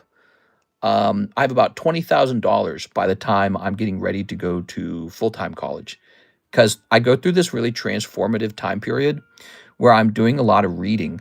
And in particular, I'm reading like financial books, management books, classical business books, and self-help books. So I read a whole bunch of those while I'm working for Coca-Cola. I read a ton of them, like all of them. And I did this because of Pirate Bay. So Pirate Bay had like a top 100 books, and you can go into like the self-help category and then get them all as audiobooks. And I did. I pirated them all onto my iPod. Then when I worked at Coca-Cola, I listened to every book. So I'd listen to a new book every day. And some really important ideas kind of settled with me. And I realized I was kind of underachieving just working at Coca-Cola. So I said, okay, I'm going to take whatever cash I've saved up and I'm going to go back to school for a computer science degree. So at the time, I had a girlfriend who was working at Walmart because I kind of forced her to get a job. She was very work averse. She didn't like work. And I was working Coca-Cola, and I was also working an eBay channel where I sold graphic t-shirts and other items I found on clearance. And when I quit my job just before I prepared to go to college, I'm like, you got to go to work full time, and now you got to provide for me while I go to college. And she and I started fighting a bunch, and ultimately I broke up with her and just took my savings and took my student loan and had my own place with some roommates and went off to school. And that's where I met Karis right afterwards. It was kind of nice. It was a tough breakup, but it was kind of nice because it gave me a chance to like, I was way better. I was like way smarter at knowing what it is I wanted out of a relationship. And it gave me a chance to sort of re-aim. So now I'm in school for computer science. I meet Karis there. I meet a couple people friends. I start forming new friendships that didn't last. Ended as soon as I graduated. And I think the easiest time in my entire life was when I was at college. It's never been easier than college. College was the nicest years of my life, nicer than now. It was like, it was kind of like this surreal feeling being at college, because I had always had an anxiety that I was never going to be good enough to go. But I also was kind of like I had this inspiration to go the whole time. I was like, nah, because remember, I was homeschooled and I was part of this really poor family, and nobody in my family was going to college. So, I've told this story before. I would take my bike and I would ride it around the campus of the college I wanted to go to, even though I couldn't go to any of the classes. And I was basically like a homeless kid at that point. I was like an orphan. And I'd see all these super normal people with their, computer bags and laptops and friends and, and I knew they had like trust fund babies and all this. And I knew I wasn't any of that.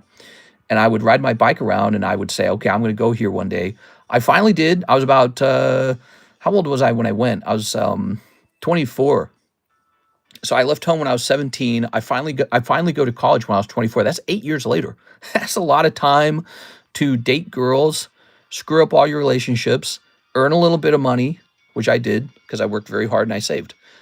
And so now I'm just doing eBay and I'm in college. So I got a little eBay side income, going to college. I meet Karis, and we barely make it financially. I get a job in the fourth year. I get a job working for Tech Systems, and they're like a contract technology company. And so in my senior year, Karis is helping me through my classes, and I'm working to earn us money so we don't go broke. And there were some really tense moments. Yeah, there were some really tough moments. So that's it. And Mr. I have 2 Zelle orders.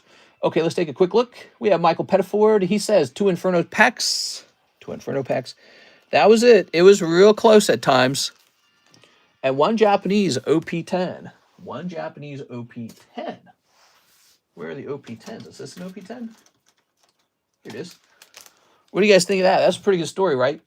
All that's true. Actually, you know, when I met Karis, she did not like being at my place because I would take her to my place, you know, to make out. And 1 OP10. She got super social anxiety because she didn't like sharing a bathroom.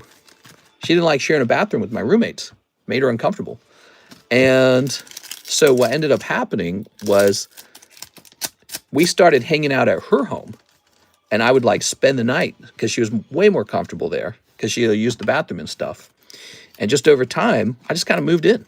Just kind of moved in over time. Didn't happen all at once. Just like the mom and dad were comfortable with me there. They actually generally liked me.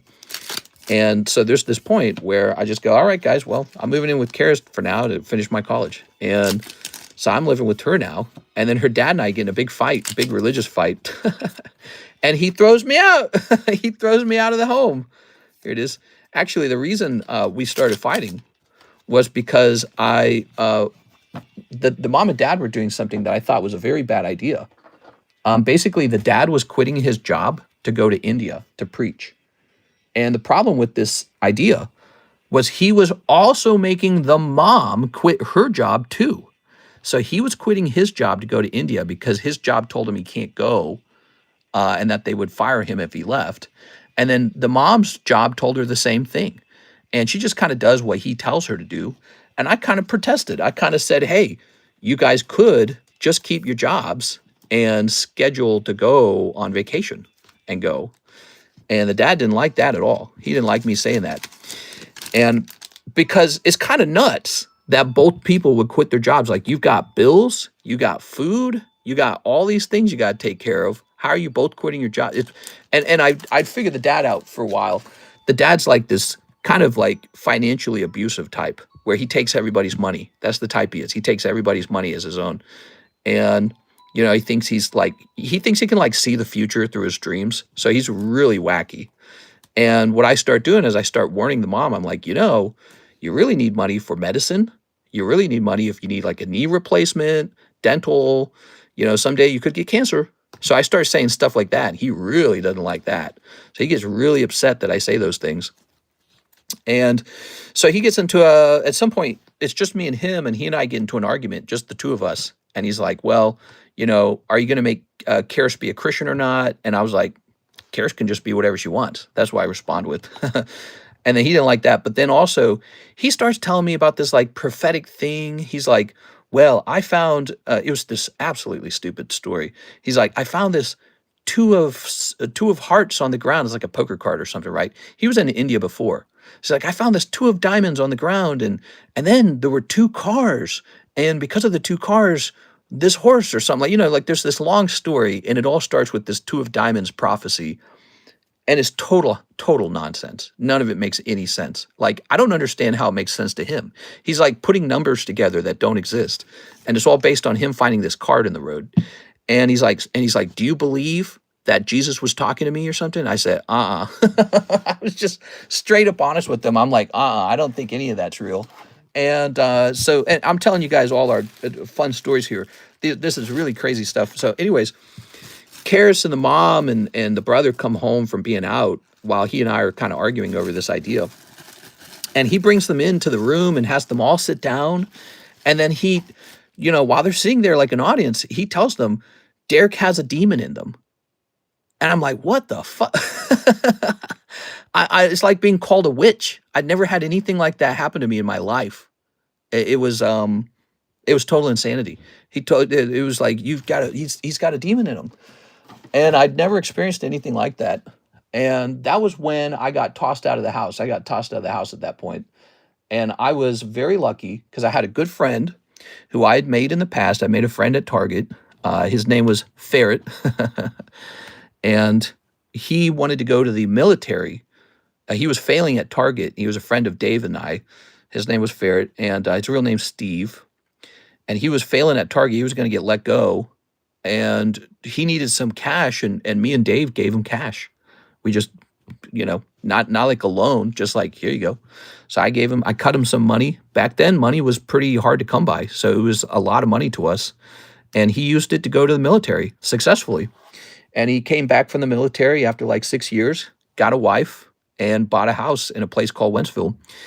And so when I told him I was in a pickle, he bent over backwards and helped me get a room with him. So he loaned me a room in his home and kind of saved my butt right there because he was so flexible about it. And yeah, it was some crazy times, man. Anyways, Demon, do you speak in tongues? No, but her dad thinks he does. Yeah, they do that whole stupid speaking in tongues garbage. I don't mean to hurt anyone's feelings because someone in here might be into that. I don't know if you guys are into that speaking in tongues, but there's like a part of the Christian group that believes in that kind of stuff, and when you witness it with your eyes, it's so chaotic and fake that it totally shatters the illusion of religious, what would you call it, like normalism. It makes you really rethink religion when you see some of this stuff. You go, wow, this is really just some crazy people. Parcel tongue. Speaking in tongues is fine if you're Pentecostal. That's why I'm saying. So there's some groups that really believe in that kind of stuff. But when you have to actually watch people going, that kind of crap, you just kind of go, all right, I get it. You're crazy.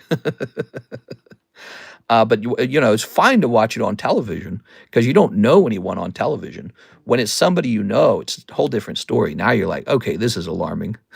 Who can believe in this? Skibbity dash, Ron Blueberry Deuce. Right, exactly. So it's really disturbing, actually, in a certain way when you have to witness it.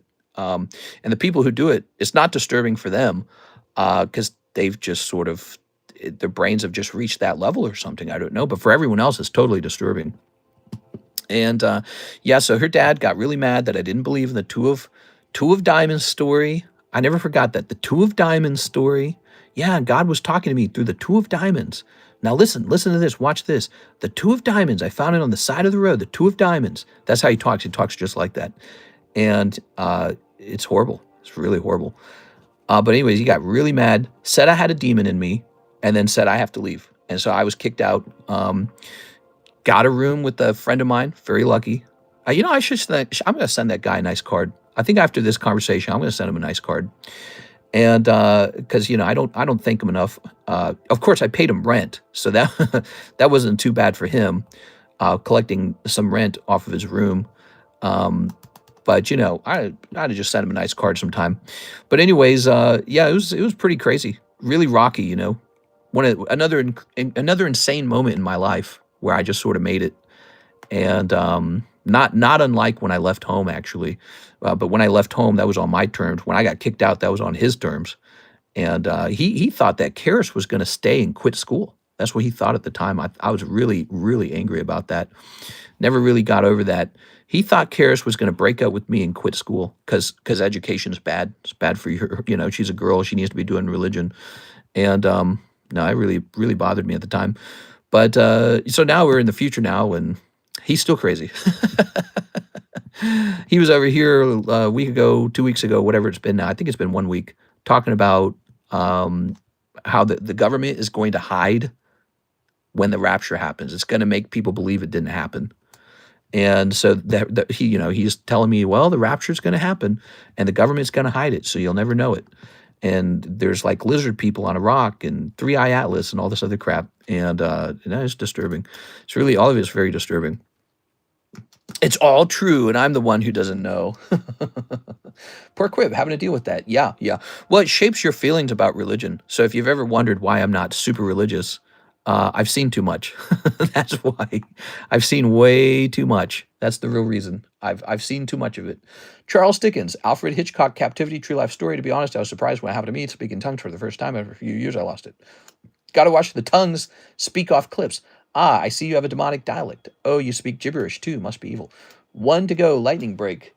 Mr. Jack Woodworth, 1 spot in the Charmander break. Did you guys like that story? I feel like I'm getting rewarded for a good story. Here you go, Jack. All right, let's get this done. Yeah, that was a pretty nutty time in my life. That was real nuts.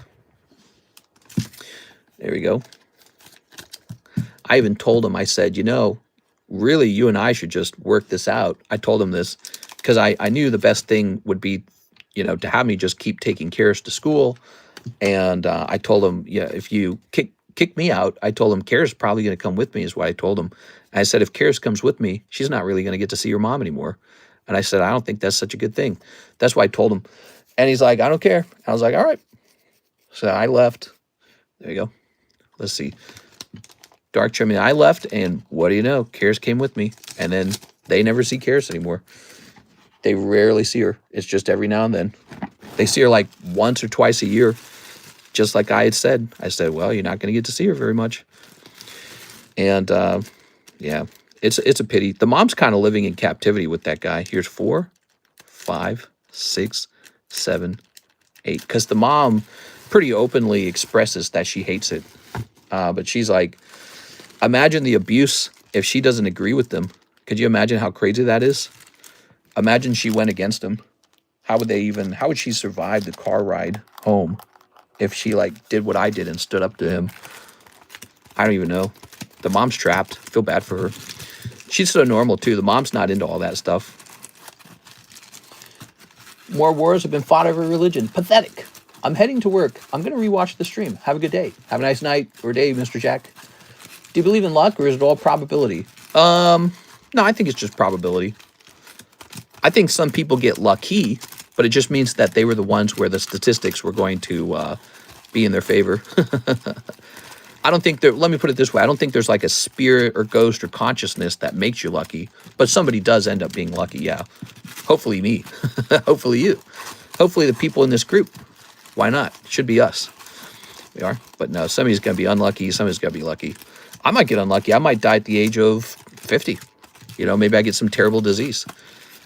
The girl who voiced Misty, she died. She died of breast cancer. So it can happen to her. Could happen to any of us. And some people live like 100 years and some don't. Some people win the lottery. Some people pull Charmeleon. All right, guys, give me a number. Nothing like destroying others in the name of an all-loving glob. I almost forgot how stupid religious people can get. It's really severe. And no one stands up to him, and it's just really bad. 4, 1, 2, 3, 4. The thing is, he's all smiles. He's really super nice to you. He's super nice. He's like, God's going to bless you. You know, he's super, super, super nice. And when he comes up to you with these really crazy things, like I can talk to God and God talks to me in my sleep and I have dreams of the future. When he talks about all that stuff, I think the vast majority of people go, wow, very nice. Okay, so you're one of those, you know, like you're very good. Nice to meet you. You know, it's almost like a little bit interesting. It's intriguing, like a mystic or like a palm reader. But the thing is, when you actually come down to the nuts and bolts of being forced to live with that person, it starts to get really bad. You discover some of it's actually some kind of weird narcissism. You know, like he thinks he's the chosen one or something. Not good. Not good. And then he comes up with these ideas like, well, you know, God said you need to give me your money. Actually, everyone's inheritances go to me because God said so. You know, you get into that kind of stuff, and it's like, oh, how convenient that God would say that. All right, give me a number. How convenient that God would say that. Somebody won a Dragonite from a fossil pack. Nice. All right. What do we got?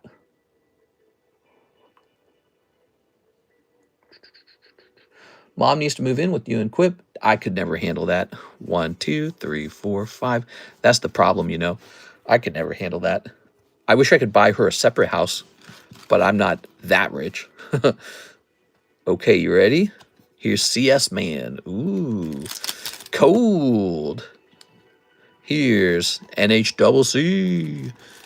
Ooh, cold. Sorry, NHCC. Here's Jack Woodworth. Cold. Here's Jonathan Fernandez. Cold. Here's Javier Arroyo. Oh, 1-star card. You don't say.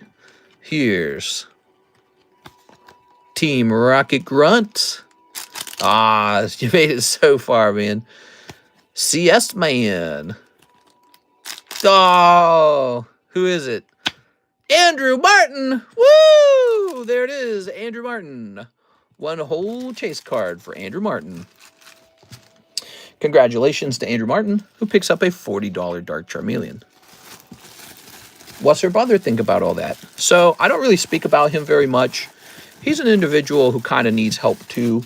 I think that her brother probably has, I think he's probably on the autism spectrum and doesn't receive any help for it. I think he probably has Asperger's or something like that. Like, not like haha joking funny, but like actually has it. And he supports her parents with virtually all of his money. He has no money, and every time he collects a paycheck, he gives them the entire paycheck. So he is getting older. He's about my age, and he has no dollars, zero. He has no money at all. And if I talk to him and tell him, you really ought to have your own money, and you should not be giving all that money to your dad, the dad kind of treats that like an assault on the dad. So it's super bad. It's like a small little cult of the dad, the mom, and the brother. And the mom wants out. It's really obvious that the mom wants out, and the brother just wants to be left alone. And yeah, it's not good. Here we are. So the brother, I don't know if he truly has autism, but I think he does, and it's undiagnosed. He needs to go get it diagnosed, but I don't think he would. I think he would say, no, those doctors are from the devil, because he's just got his dad talking in his ear all day. The dad doesn't trust medicine or any of that stuff. Here we are. So the brother goes to work. He works, and then he gives all the money to the dad. I don't even like to think about it. It makes me really upset. The brother had a inheritance, I think, of about $90,000 from his grandfather on the mom's side. So his mom's father gave him an inheritance in his wisdom, and the dad took the entire inheritance. Oops, we got to put this into that. I think about it all the time.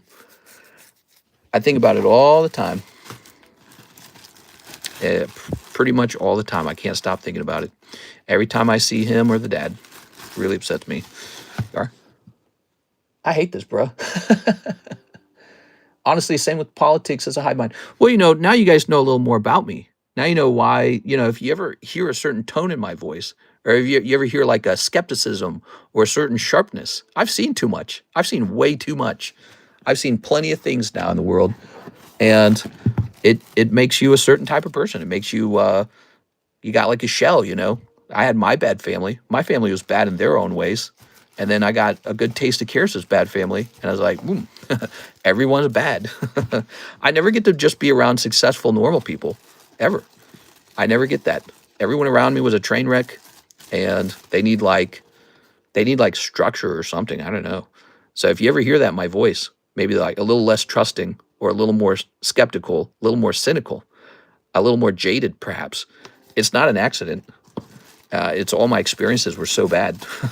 You know what I mean? No, I was not living in a nice house in California, and I didn't go to a nice high school or college.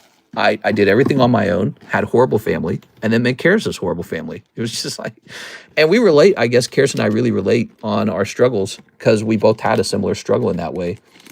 Here we are. Ooh. All right. Very nice. So, filling out some details there. How is he supposed to start and support his own family if the dad takes it all? That's what I'm saying. Exactly. He doesn't have a shot to get a girlfriend. He doesn't have a shot. I don't even know if he could get a girlfriend, just because I don't think he could talk. He's almost like a mute. He's pretty close to it. But I think a lot of that is a lack of confidence and self-esteem. But I don't think he can have that around his dad. I don't think it's possible. When I first met him, what stood out to me, I sat down at their kitchen table and listened to the dad prattle on about all this nonsense. And the brother said not even one word. I'd never seen that in my whole life. Everyone I knew talked. And in my family, you fought to get a chance to talk, because everyone loved to talk. So you had to talk over people. So you had to like fight for a turn to talk. And in this family, I sat down, and this is when the oldest brother was still in the picture. He's gone now. The oldest brother, he's the half brother, and he tried to kill himself. And he's got serious drug problems, so I experienced that. Yeah, so I met a guy and watched him go off the deep end with drugs. And he lost his inheritance too. It's really sad. Of course, I think he wasted some of it too, I think. But what he really needed was a strong father figure. He didn't have it, in my opinion. And so I met the brother, the oldest brother. He was just like angry. And then the other brother, Karis's other brother, just didn't speak one word for hours. I was like, oh my God, I'd just never seen that before. And it still kind of surprises me. And it's really fascinating to watch. But yeah, it's an interesting thing. Okay, let me plug this in. Oh my, Mr. Still Awake. Good morning. Hey, what's up, Stacked? So that is the end of the Charmeleon break. Let me go ahead and make a note of this. We're jumping over here. We're jumping over here. We're going to go to the,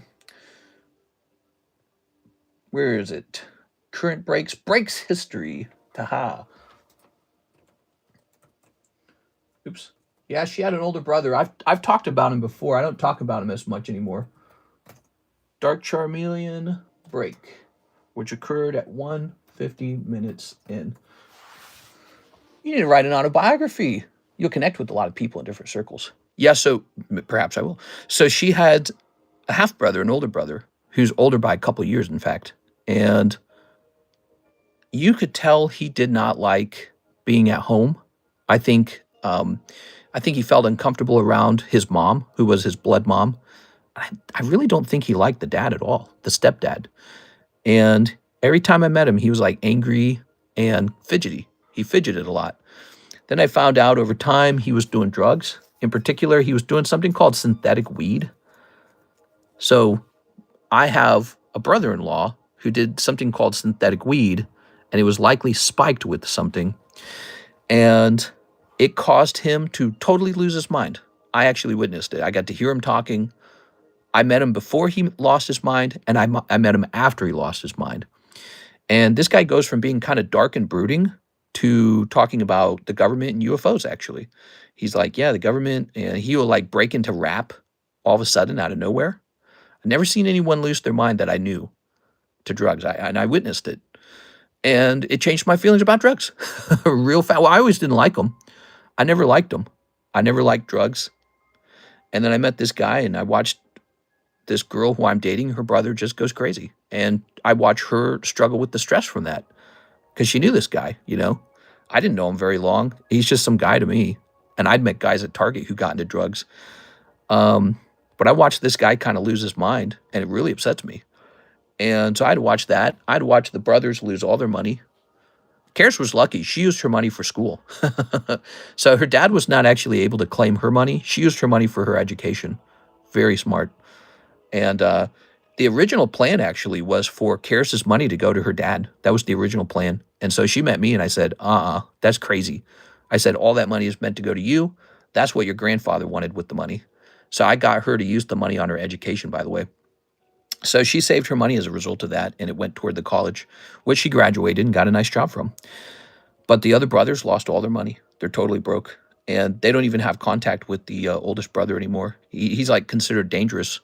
He got in trouble for doing something real serious. He threatened to like set like a school or a gas station on fire or something. I don't remember. I don't think he did it. I think he just threatened to do it. But you know, he'd kind of lost it. You know, he'd kind of lost his mind from doing drugs, and it really bothered me. Bothered me really bad. Yeah, there was a time period where everyone was very afraid that he would come back home and do something. And yeah, there was a little time where it was like that. It was just really bad, you know. So people talk like, you get all these shows on TV where it's like people are praising drugs. Oh yeah, being a drug dealer is cool, bro.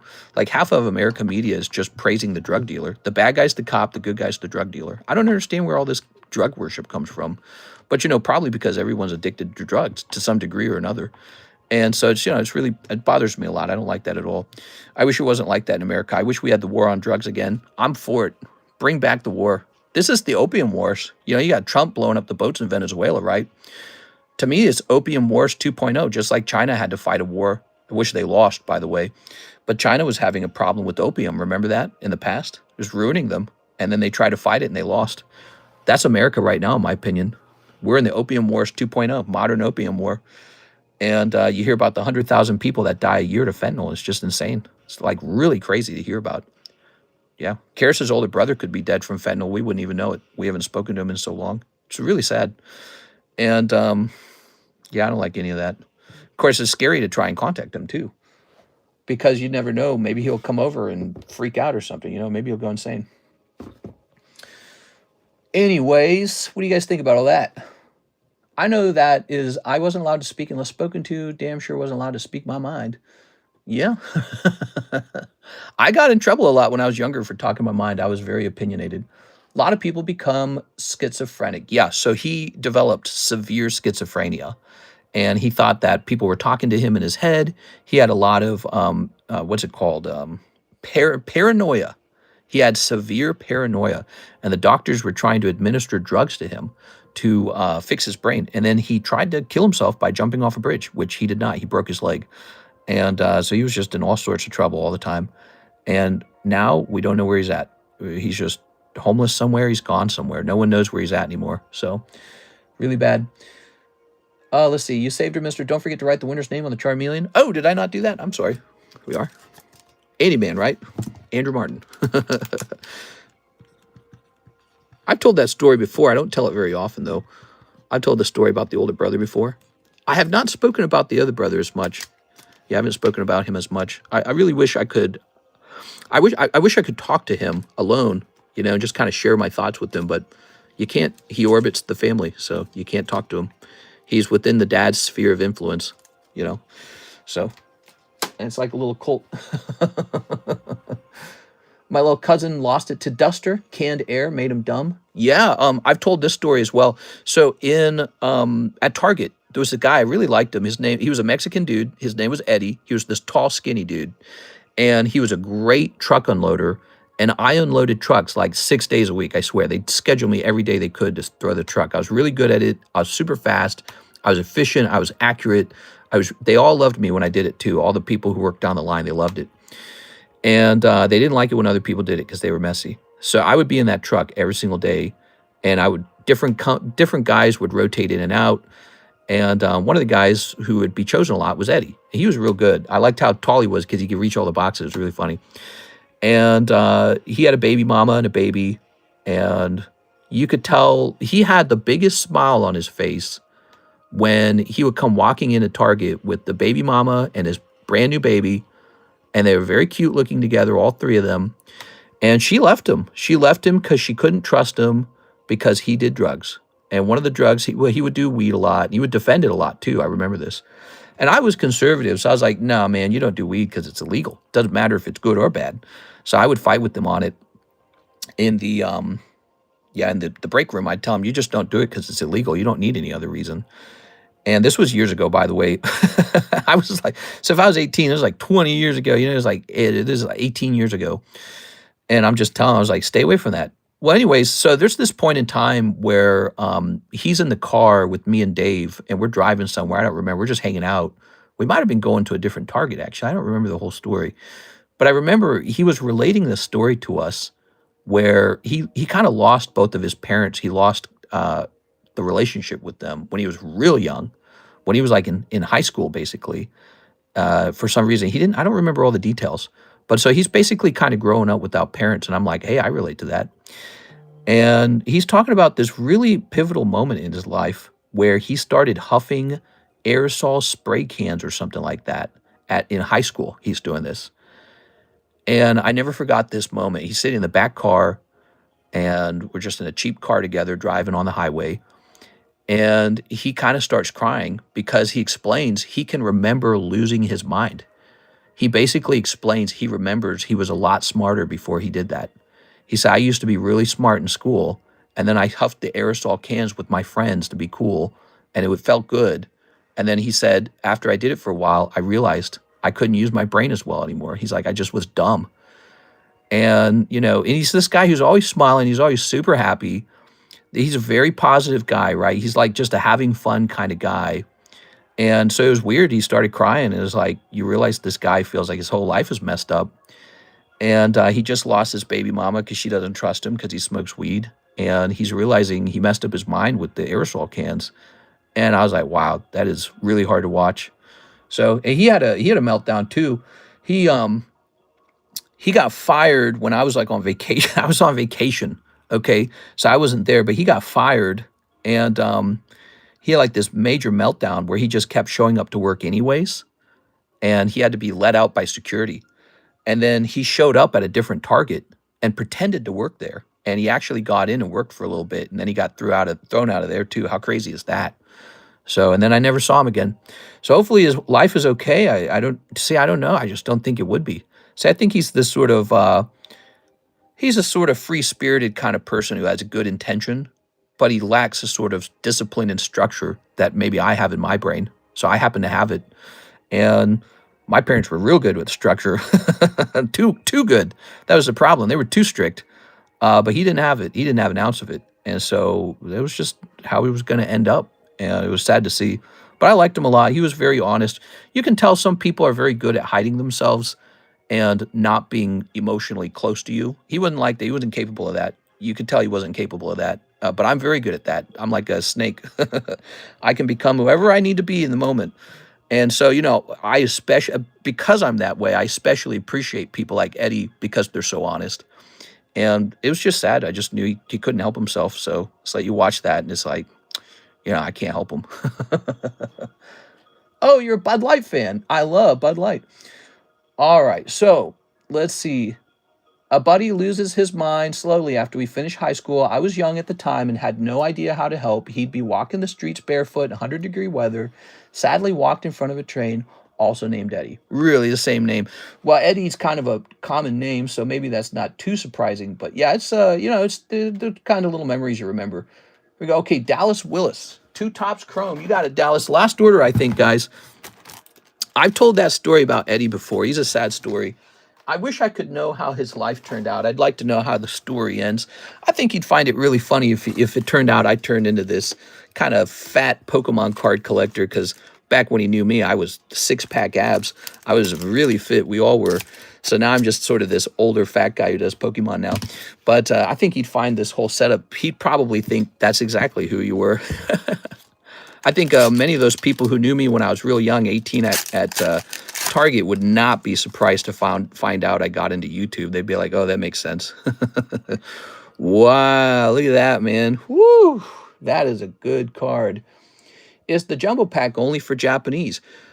You can order that Japanese pack for 158. I don't really have it assembled for other like English or anything like that, but we do have the jumbo pack break.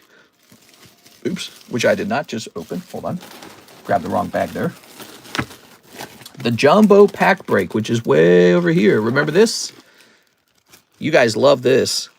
$40, 1 in 4 odds, and this is a mix of all kinds of things. But it's a bit of fun, isn't it?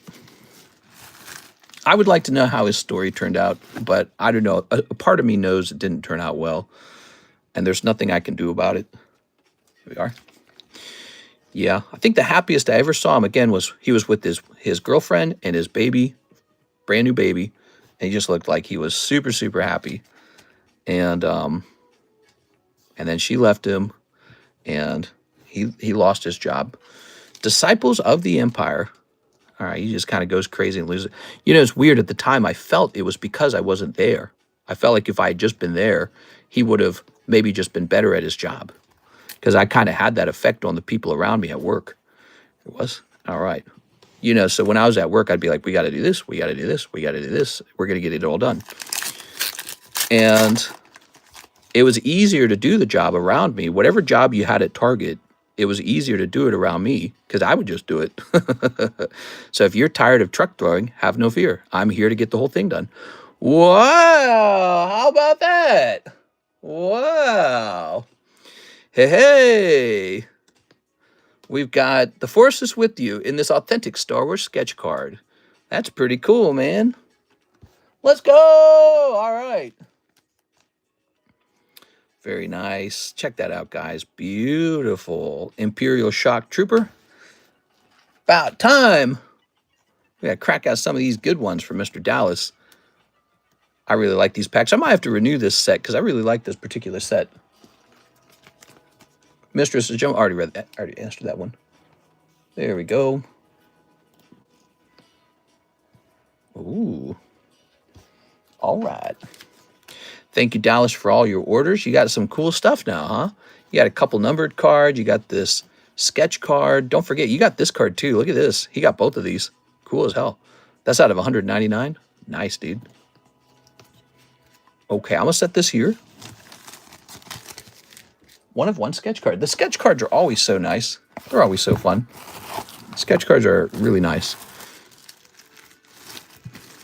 Peel this out real fast. Dallas Willis, you have 1 bag, and now you have an additional bag. I'm going to have to use this pre-used bag. There we go. All right. Very good. There was, at Target, there was another guy I was friends with. I talk about him every now and then. His name was Derek as well, but he was a black guy. We are. Black Derek. And he was a little shorter than me. And he was very relaxed, very chill. He was clever. He was very sassy and clever. And he was also very good at throwing the truck. We are. All right. I wonder what happened to him, too. He was really, really good at a game I was also good at, Smash Brothers. We both loved it, Smash Brothers. Hey, Mr. Zach, round of shipping. Let me go grab it. Have a bag and a slab. All right, sounds good. I never knew what became of him. Here we are. I hope he has a good life. Let's see.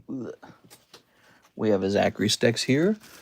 When do you think I'll win my first break? Sometime. Somewhere over the rainbow. Here we are. Okay. Mr. Zach. First one is Topps Chrome, question mark. Maybe. Here we go. Here's another Zach bag. So we got another Zach bag here. Make sure we get all the Zach bags. BGS return is in. Oops. Ugh.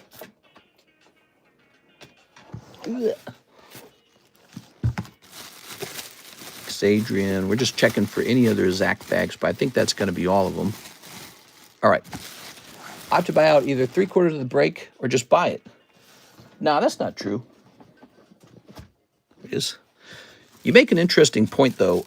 You know, when you miss the break, it's pretty punishing, isn't it? Not very fun. I bet you there's people who get into breaks, and then because they miss like 3 or 4 of them, they're like, I'm out. I'm never getting back in this. Which is too bad, because if they just stayed in, one day they'd probably hit it. And then, funny enough, because the hits are so big, you would just make up for a lot of those missed shots that you took. That's really kind of how it works. Right? Like the buy-in is high, but the pull is high as well. Okay. On a serious level, you're always a straight-up businessman, but I could tell in your voice, telling those stories, you really do have a caring heart underneath. I have a very curious heart underneath, and I wish I could organize. I'm an organizer. I wish I could organize everything to be the way that it should be. So I don't know. I wouldn't say I'm like crying underneath, but there's like, there's this part of me that could see how things should be, and it goes nuts with frustration. It goes crazy with frustration. Because Eddie should just be with his wife and child, not, struggling. But sadly, I don't have enough control over the world. You have to accept that to a certain degree, you can't control it. Here's Michael with 10 Japanese OP13s. OP13s. Here we are. Yeah, I get really frustrated. That's what happens to me. We got 1, 2, 3, 4, 5, 6, 7, 8, 9, 10, 11, 12, 13. I get filled with a lot of determination, which has maybe been perhaps that's been my saving grace, in life, because I also had bad parents. I think they did a lot of damage to me. Bad parents do this thing where you have a lack of security about your identity, or like maybe about your ability to be loved. This is especially true in the early years. Like, I'm older now. I get it all. I understand it all. But when you're younger, you don't understand it as much. But so if you have really bad parents as a child and as a young teenager, you don't have a very strong sense of it's hard to describe, like a sense of worthiness or something. So you could call it self-esteem. I guess you could just call it that. But I think it's really specific to feeling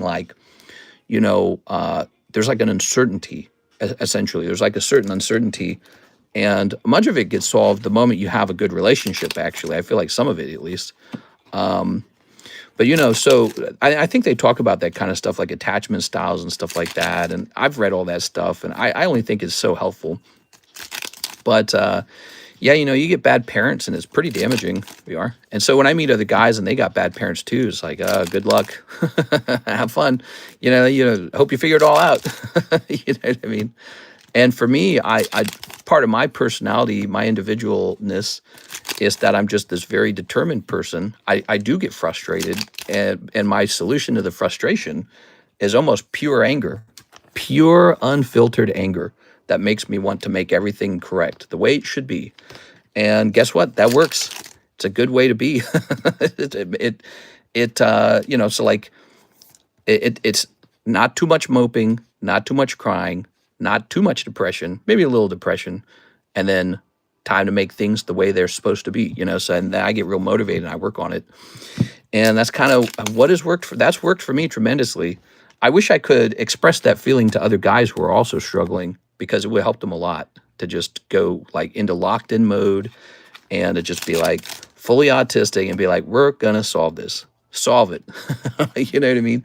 Don't give up. Don't give in to the bad feelings. Don't medicate the bad feelings. See, I think a lot of guys do drugs because they're medicating. Don't medicate it. Just take all the frustration and A, get a job, B, get an education, C, get a job. Get a girlfriend. Girlfriends will like you if you have a job, by the way. Ooh, they don't like you when you don't have a job. So then they look at you a little different. They go, oh, this guy doesn't have a job anymore. Michael pulling the Altart out of the box there. All right. But yeah, don't try to medicate it with anything. You can medicate it with something. Medicate it with Pokemon cards. All right, I'll allow that. All right. How do I enter this giveaway? What's up, Kyle? I woke up with this smile as I see Mister's live. Then I changed the poopy diaper. Ew. All right. What time is it? Oh, my gosh. The sun's up. It's 7 a.m. in the morning. I better wrap up, guys. Michael Pettiford. We went extra late because our internet went out. And as a result of that, I missed out on some of the nighttime stream, and I just didn't want to go through with that. So we're going to come back for the daytime stream. Don't miss it. We'll be back on for the daytime stream. And everyone who doesn't rewatch this stream misses out on all the great stories we just talked about. How fun is that? So I'll see. Oh my gosh, I jinxed it. No, but it is 7:09. So I'm going to hop off, and I'll see you guys for the daytime stream for Friday. I don't like to miss daytime streams. I'll see you guys there, okay? See you later. I ordered 2 History of Dragon Balls. Oh, let me take care of that. In fact, let me take care of those 2 Dragon Balls. Where did they go? Oh, here they are. Hold on, let me take care of this for Jonas. I was wondering if I'd serviced those or not, and now I know. Mr. Jonas. Yeah, those were all some pretty crazy stories. We are. Okay, ready? Here's Dark King Mecha Kabura. Call to duty.